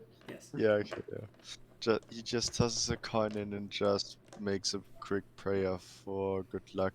All right. Which deity do you worship? Well, I think it would be Dova. All right. Well, as you flick this in, so that's what your character worships, right? Not what you're trying to. Yes. Okay.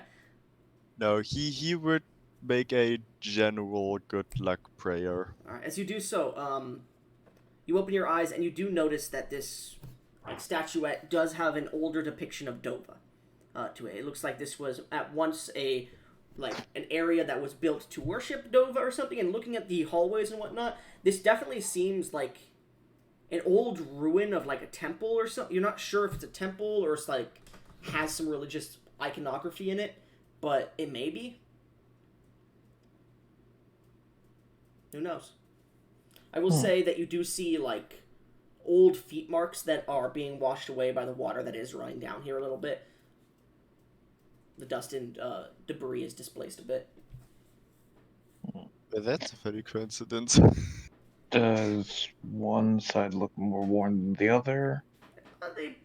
As you look towards like the two sides that descend back down the opposite way you came in, they both look like they were heavily used, but they haven't been used in quite a while. If you want to roll an investigation check for me.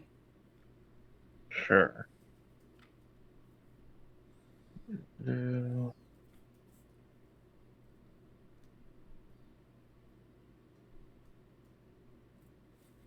the music stop? Oh, the music button left. What the fuck? Okay. 14. You see a set of footprints that is probably 2 or so years old. That's being washed away, and it's on the leftern one. So when you come in, the left side one that switches back, and that seems to be the most recently used one. I believe we should go left. Can we agree upon that? I'm gonna just snort and then nod my head in agreement. Yeah, also not my head. Alright, I'm gonna start heading down the left then. Okay. As you guys begin to head down the left, you continue to walk and walk. Eventually, you get to a flat place where the staircase ends. And as you get there, you see a room with pillars in it, and what seems to be a large double door of wood with metal that seems to strut the outside of it. And you can see this area seems to be like an antechamber. You know what an antechamber is, right? No. It's like a place where you sit before an important area. So like it's the place where you'll have like fountains and benches before like a meeting hall or something. It's basically like the entryway room, but it's basically like where you would put a sign-in desk. Okay.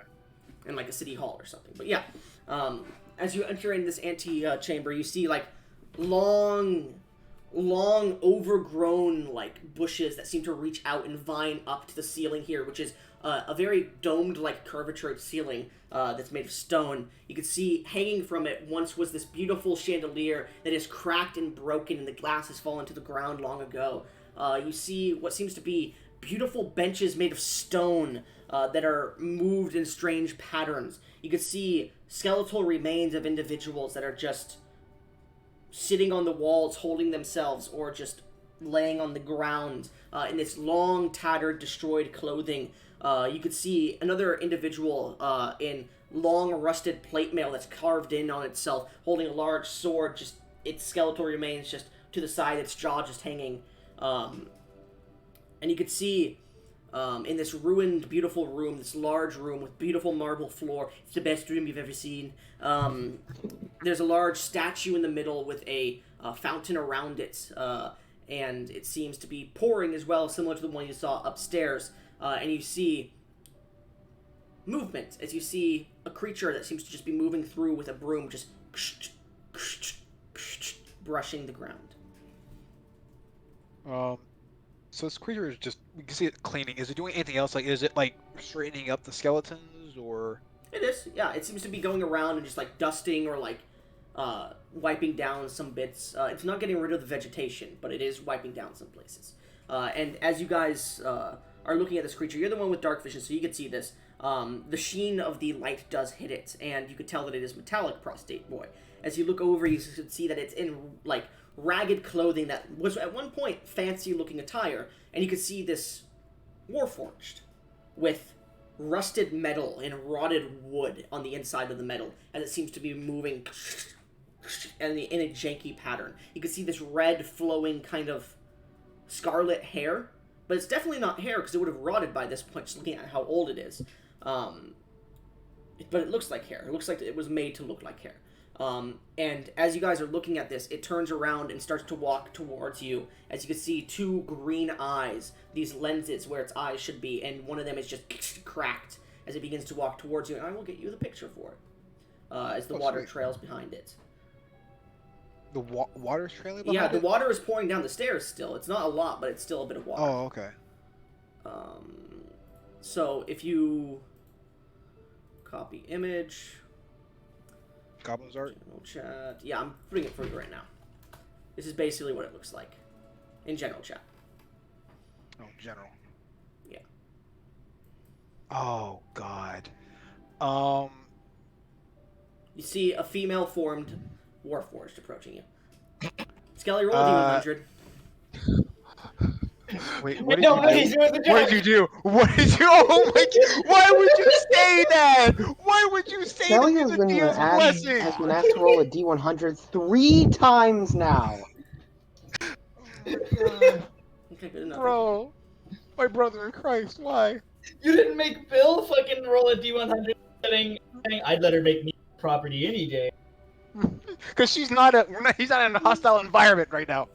I threw him above land, Anyways. above the water. Anyways, you guys see she approaches, and as she gets within 30 feet, she stops. And you see her mouth open up as you hear like metal crushing against itself as it's trying to speak to you, but it seems whatever voice box it may have is long broken or discarded or just rusted. It does not seem to have any hostility to you at the moment. You can see the band on its head, because I forgot to mention this, with like these circular ear muffs almost that come back into these like flaming trails almost of color, but it does have brass and silver and platinum that is long rusted covering its body where the metal is. Can I walk? Oh, so you can say something. If I may. Its attention Perhaps- immediately, its head just looks at you. Is it alright if I take a look at your... I'm guessing your neck is where the horse box is. Perhaps I could do something to restore it, at least to a functional state, at least temporarily. Skelly, roll on the D100. What? What did he do? Oh my It was god. one joke, please. God damn it. What did he do? Kelly! Say it again. 23. Oh my god, you fucking... I'm going to kill you! I'm going to I'm kill going back to you! being partner muted. Fuck you. V, it just takes a step towards you, and it gets within 5 feet of you and just holds its head up as its neck is definitely exposed. You can see the fake tubing, like flesh that was once put there, is like heavily broken and like hanging to the side. You can see the inner workings. This is a beautifully made, like, warforged, but it has automaton kind of features mixed into it.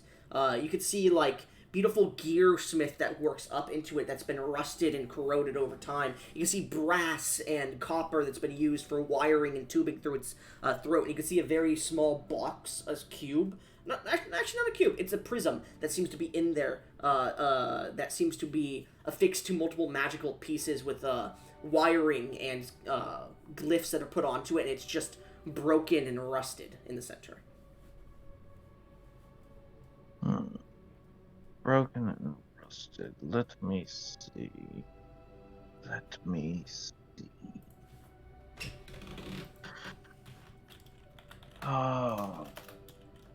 I can at least clean up the rust using prestidigitation. Because, yes, I can do that.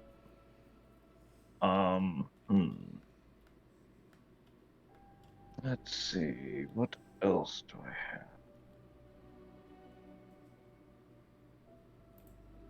That's an idea. No, it doesn't last long. I'm seeing what I have here to fix it, because I don't have the material component for mending. It requires a material component? Oh wait, that's right. I can use spellcasting focus to replace the material component. So yeah, I'm gonna as long cast as it mending. doesn't actually require a specific one that has a gold value, but yes. No, it's just 2 lodestones. Okay. So, what is your spellcasting focus? My spellcasting focus is my armor. Alright. So as you reach out and touch this creature's throat and just like take your armor, suddenly a little bit of the front plate just opens up and a bit of your flames reach in and mend the prism back together as you see her eyes flash once again, and out of like any parts of her body where like the metal plating doesn't seem to fully fit together, there's this green glow as a mechanical whir hums, and she goes, "Welcome, visitors. How may I help you? And thank you for repairing me." Of I'm gonna course, kinda- I must say that your creator had quite a bit of skill. Quite.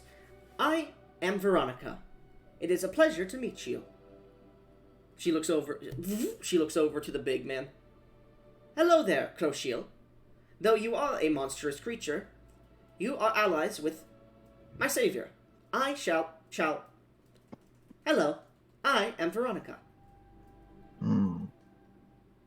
I'm going to kneel down. I'm assuming she would speak Aquan, correct? She is speaking a language and you are understanding it. Okay. I'm gonna try and respond to her in Aquan, and say,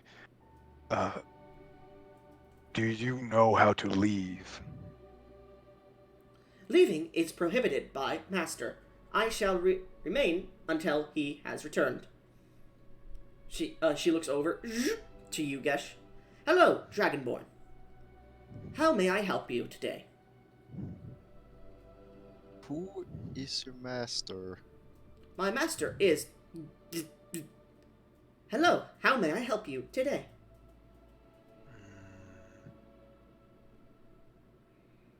I don't Veronica, like do this. you know how long it has been since your master left? What is the current world date? I would tell her the world date. You see her eyes just flicker for a second. It has been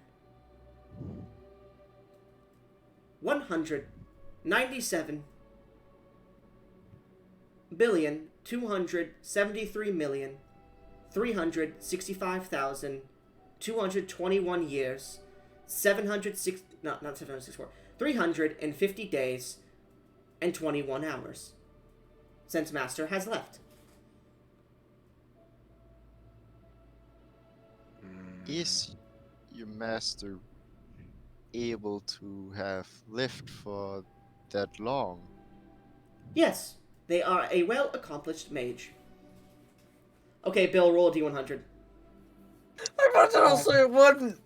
Let's go! It wasn't me this time. It's true. 7. It's true, but still, you need to roll 7. high. You need to roll high, so you're fine. Veronica looks to you and goes, "He is a well-accomplished mage from the city of Draconia. Why do you ask?" Oh no. What's wrong? What do you mean? It's been quite a while. He likely isn't still around. That being said, do you by chance That is not correct. know... I feel his biological scans walking along the continent of Tyrellian. Strange. Interesting. By the way, as you said that and you heard her say it's wrong, like you felt a pulse of magic energy before she responded. Interesting. What was your question? I am Veronica. How may I help?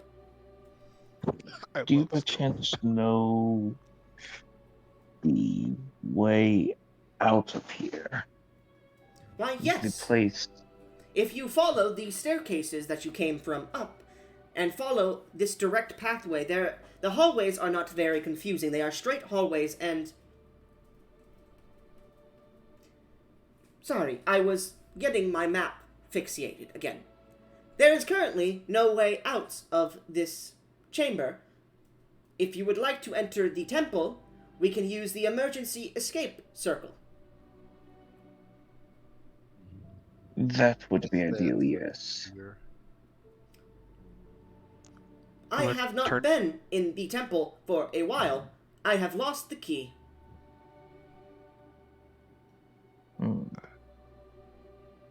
Can I turn to Veronica and say, "Will you help us look for the key?" She looks to you.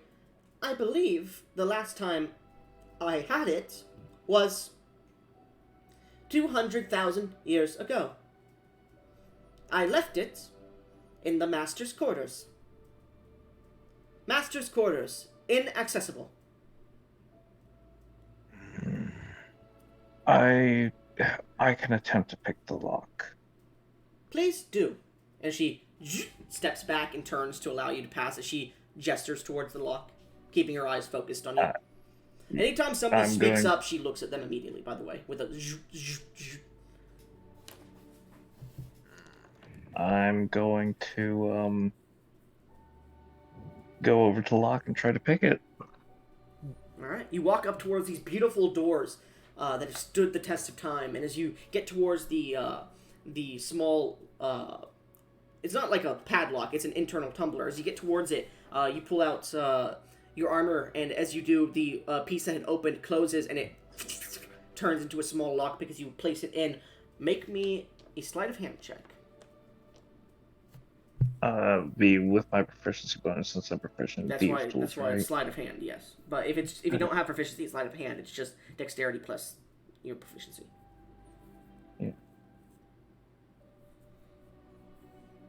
I gotta say, I love the music choice. Thank you. 22. 22. Fucking collapse.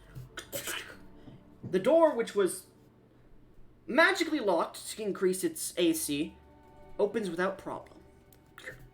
it cracks open a bit, and you feel a musty air hit you from inside, like stagnant air that hasn't moved in a long time. But what you do also notice is sunlight coming out. Whoa. The temple has been opened. Please, follow me. And she begins to walk forward. By the way, the noises you're hearing are probably supposed to be suppressed, but because of the wearing down of her body, are not. This is a I temple. want to protect her. Yes. I want to take her with us, but I don't want to rob her of her duties. I'm just gonna This follow is her. a temple of Dora, right? An astute observation. Yes, my master, though not a fervent worshipper of Dova, believed her accomplishments in aiding of the mortals during the First Age was a pivotal aid to the world itself. So, as such, he fastened a temple in her likeness. And I'm sorry? Repeat? I did not hear you. fair point. Agreed. Thank you for the sentiment. As she pulls the doors open, she walks in. As you guys see this beautiful temple laid before you, a few hundred feet or so wide.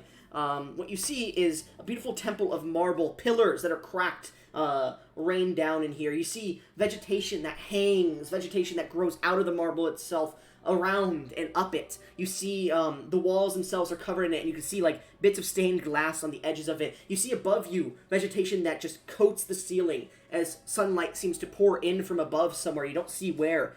And you see in the very center of this temple, there is a raised platform of marble that's about, I'd say, 5 feet up, and there's 3 staircases, well, 3 steps leading up to it on each side of it. It's a square, an octagonal platform, I'll say, but the picture is going to be square.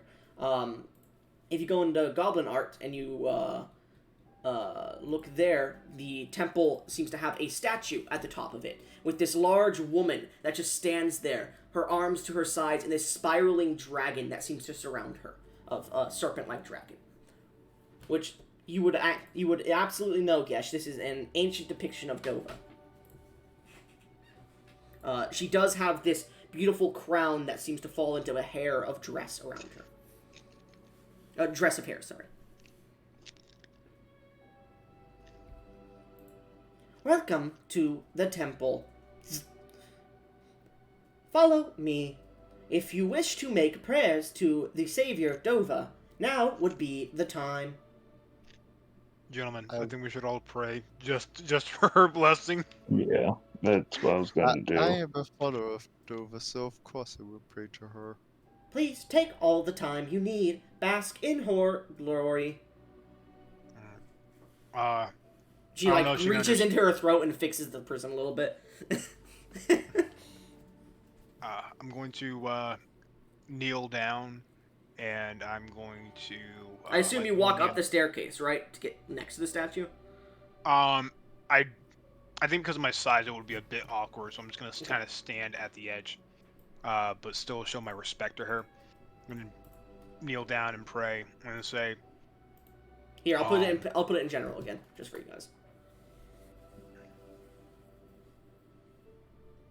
Go ahead. I'm gonna say, forgive me for desecrating your holy temple, but if it comes down to it, take my life, not theirs. They have done nothing wrong. They have fallen here because of my mistakes. I will. Oh, sorry, I thought you were done. Continue. And if I need to, I will pay for it for eternity. Alright. As you finish your prayer, make a persuasion check, please. Okay, rolls. And charisma. Let me triple check that real quick. Your charisma goes up, with the race, but yeah. +1, let's go. Let's go! 7. You look up and you swear the statue is glaring down at you. But there's nothing. You look up and the statue's just looking forward. Okay. And as you look up, this is a very detailed, woman's face, but there's, it's hard to make out actual details. Like, the cheekbones look very detailed, but then if you blink, they're kind of like flush, and there's this veil that seems to cover the face. A hood from behind. Well, not a hood. No, this is a different depiction. Never mind, this is an ancient version. So yeah, you see a very detailed face, but it seems to shift and change as you look at it. Anybody else praying? I Yes, am. I would. Okay. Gesh, what are you doing? I would kneel down and say a prayer. I would say like, Great Dova, wait, question before that, just to make sure. Mhm. Dova would also be the progenitor of dragons, right? The Mother of Dragons, yes. Also for Dragonborns? In technicality, yeah. Okay, I would say, Great Mother Dova, thank you for giving me my life. I hope that I will live a life that will make you proud.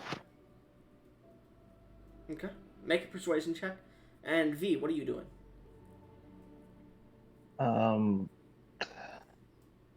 I'd probably be praying to Dova to, escape fairly unharmed without too many more trouble. Okay, make me a persuasion check. But what did you get, Gesh? 14. 14. Yes. As you stare up at the statue, you swear you see the light shine bright into your eyes, and as you stare back and like stand up, you see like the statue is holding out a hand rather than one of them both being at the side, and there seems to be a scabbard of dark black like leather material, and where you would put the sword in the slit, upon it is a dark bluish metal that almost looks like it's moonlight, like it's shining moonlight. And on the very bottom, the point of the scabbard is the same material.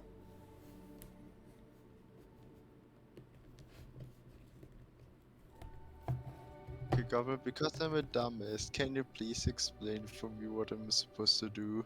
No.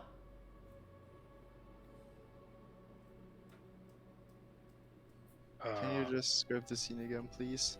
The statue, as you like look back after being flashbanged, is holding out a scabbard. Okay. I would take the scabbard.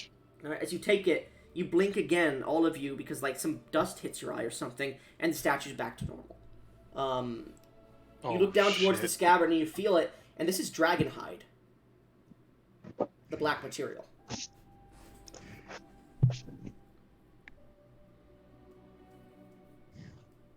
Damn.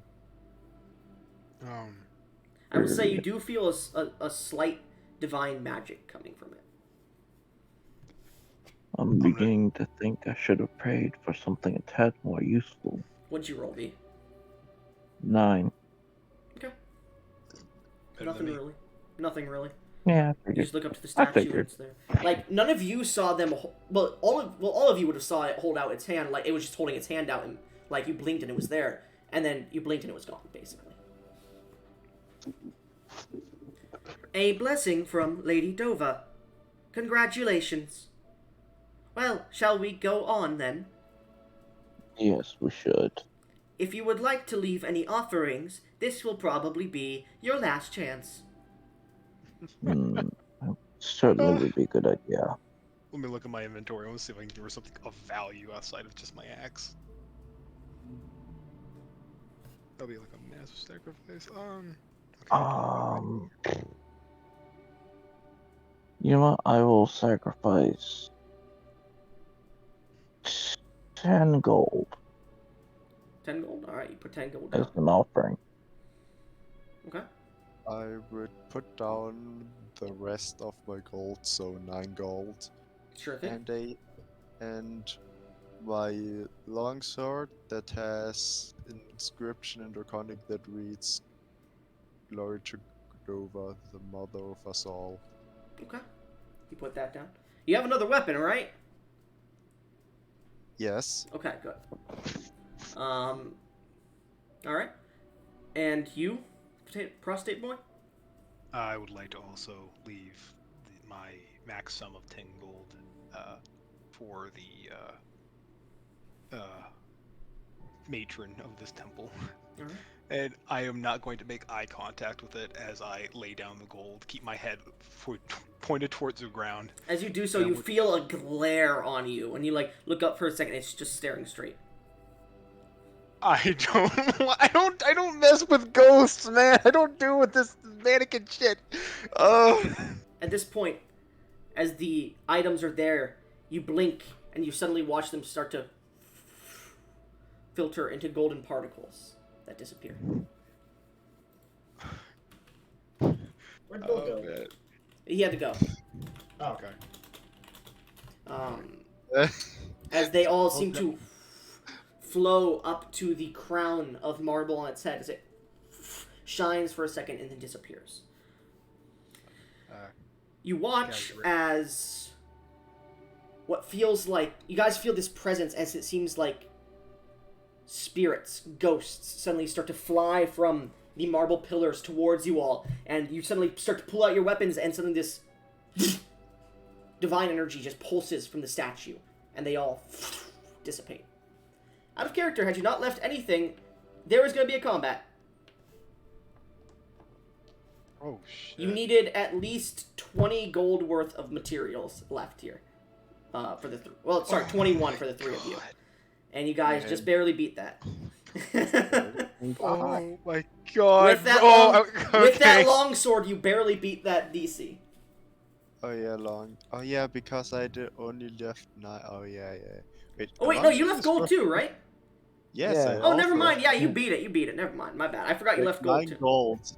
I alone left like 24 gold worth of stuff. Yeah, never mind. Yeah. You guys beat it. I forgot you left gold. Anyways, so you watch as the spirits are dissipated. Veronica goes, "That is what the noise that I was hearing was. Anyways, let's go." Yes, let us get out of here. I'm not making eye contact at all. I just keep my head down. I don't like this at all. You see another door on the opposite side of the chamber, and as she begins to walk towards it, you see her go, "Now, this circle may be unstable. Let us hope it brings us where we want, which would be So many coming with us? things today. make a persuasion check." Oh please! I I- want to get her fixed. I want to get her fixed. I'm going to assist with this. I mean, if it would be fair for me to roll and you give me advantage. Yeah. I have a +1. I have a +1. I have a +1. Well, I have a +3, Definitely. so Yeah, go ahead. Can you make it then? Well, V, what are you saying?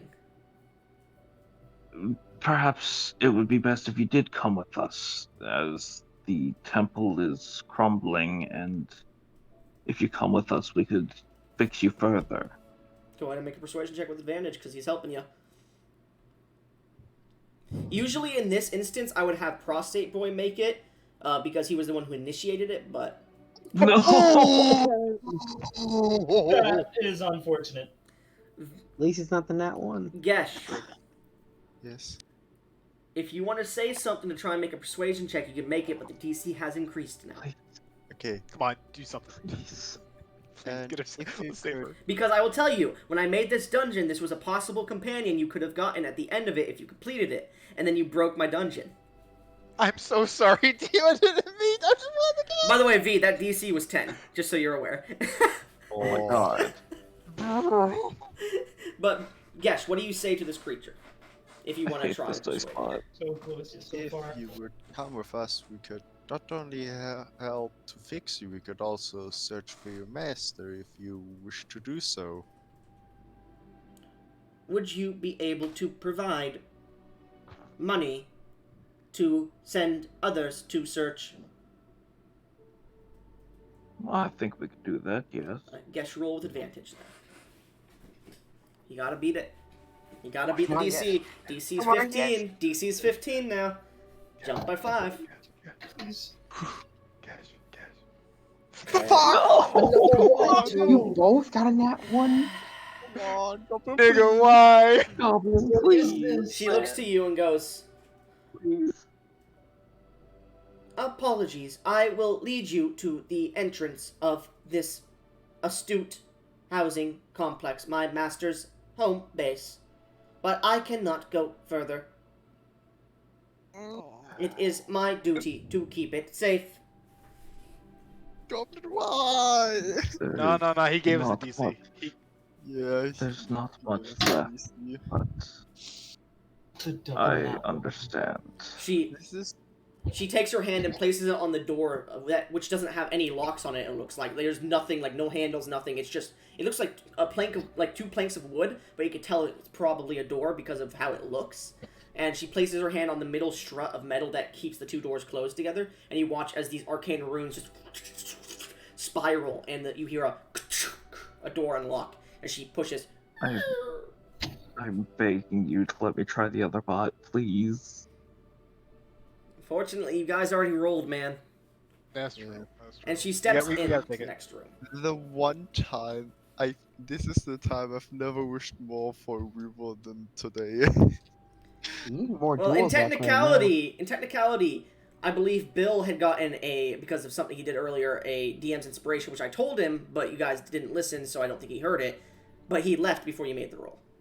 Oh, that's true. If you want to, God if you damn want to it. text him, you could ask him for the DM's inspiration, I'm going to do it right now. now. but you wouldn't have an Absolutely. advantage on the roll. It would be a straight roll, and the DC would be set to 20, not 20, 15 still. 20. I was about to say. Yeah, Yeah, that's she the roll needed to perfect. chant more duels luck right now. Anyways, she pushes through to the next chamber, and you see as you enter in this octagonal chamber with high pillars that seems to go to a cone-like shape at the top, and at the top it seems like the stars above you. You see there's blue banners and tattered, well not tattered, and blue lights that seem to, like shooting stars, fall down from the sky above you down these pillars. And you see this strange, just square of stone that shoots up about 3 feet in the center of the room. She walks up to it. Your destination is the entrance to this to this abode, correct? Or is it somewhere else? It is essentially above here, yes. Wait. Wait. Oh, I don't understand. Well, I understand everyone. I'm gonna put my hand on his shoulder and say, "Oh no, go there." I'm gonna turn to Veronica and say, "Is there a way you can get us further past the entrance?" I can, but it is unstable. For Let's take I the do not know how to control the magic. Well, Master used all the time. Let's take Like as she's starting to like nod her head left and right as she's like fidgeting, you can see like sparks. Okay, I'm gonna try not to say anything else because I'm gonna make this bitch so I don't want to hurt her anymore. Oh my god. I will say that's so V, bad. she has been getting worse at the moment. You get the feeling she needs to be repaired fast, like in the next few days. Otherwise, she is going to short circuit and probably stop working. V, can Veronica, I know your duty is to this temple. She's like pressing like And- invisible buttons on this strange square in the middle. Her head And like I immediately know- 180 degrees turns to you as you're talking. And I know you wish to protect it. However, if we do not get you fixed, you will be unable to complete the very task of which you desire. Please, I am all right with taking you back here as soon as we have you fixed. But please, at least come with us so that we can get you fixed. Has Bill given you his DM's inspiration? He hasn't responded. Yeah, same. Let me ask him.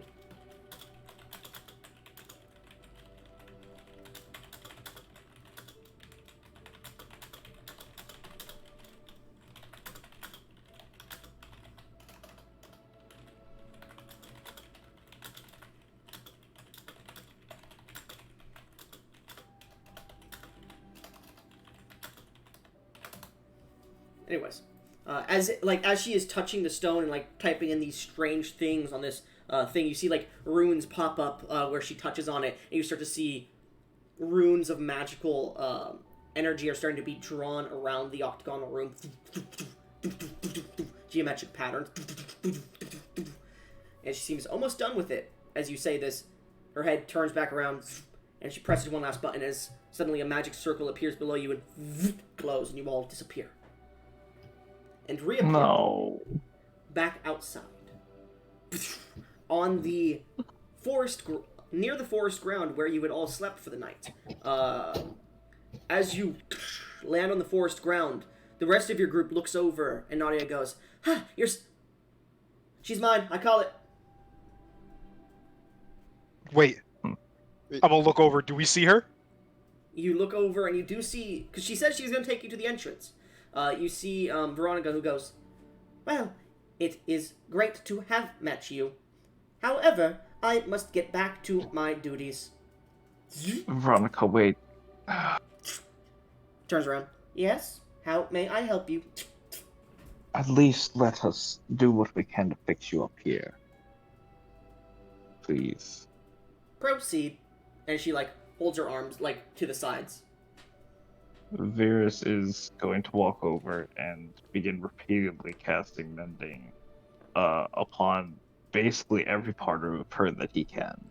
Unfortunately, the mending, is getting very hard to do because she is technically a magical construction. So as you're mending, you can fix, certain parts of her, but not, you get the feeling you've extended her lifeline of not dying to about a month. But that's really all you could do here, unfortunately. And Nadia goes, "Unfortunately, can't really do much about that. You're gonna power down in about a month with the remaining energy you have, or you'll break down first. I could bring you back to our workshop, but it seems like she doesn't want to go." We tried to convince her. Perhaps you may have some words that would be able to change her mind. I mean, I'm not really good with words. Bone Man. Yes? What do you both have to say about this? I don't care. I honestly thought they were all dead. I told you not. You owe me a gold. I do. I fling the gold coin that earlier I had flipped in front of Prostate Boy to her. Yeah. She grabs it and goes, "That's pretty old. Nice souvenir, thanks. What about you, Bone Man?" Speaking to Chiron. No.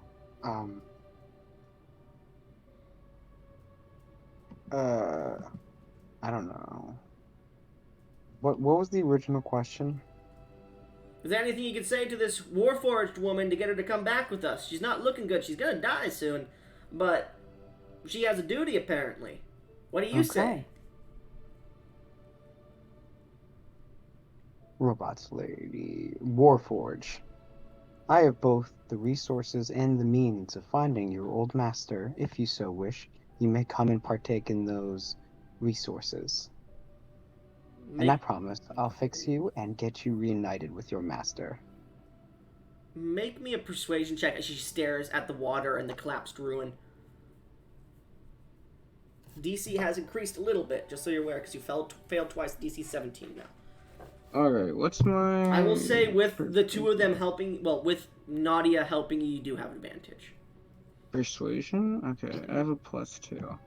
And because I don't want to bring any doubt, we'll do this in chat. That's fine. Advantage? 15. Nope. As I said, it increased by 2. Actually, the last failure, that was pretty close, actually. It wasn't a critical fail. Please, man. We're spending everything we got. I'll say Skelly, because you don't have any stake in this. Roll D100. Alright. 88. Fuck, you needed an 85 or higher. Fucking every other 1D100 I've rolled, I've gotten like super low, and that's the time I roll high. That's funny. So, as she looks out, she turns towards you. "You will help me find Master. He is within the Tyrellian lands. Of course. After that, well, before that, you will fix me, so I will be presentable when I speak to him. That is the deal. In the meantime, I shall help you if you need service such as maids. or cleaning, or other services that do not involve heavy combat, I am your woman. I'll hold out my hand for a handshake. You got yourself a deal. So you're like a cabin boy. She curtsies, she doesn't shake your hand. I No, am not no. a cabin boy. I am simply a female constructed automaton / warforged. My designation is Veronica. It is a pleasure to meet you all. It's a pleasure to meet you. It is I nice to have you suppose it's a coming with pleasure to meet you as well. She looks at Gonna you, nod. Skelly, and her eyes flicker for a second. Interesting. Oh, what is Never it? mind. Let us continue. So, where is this workshop? And that's where we're going to end the session. Alright. Oh my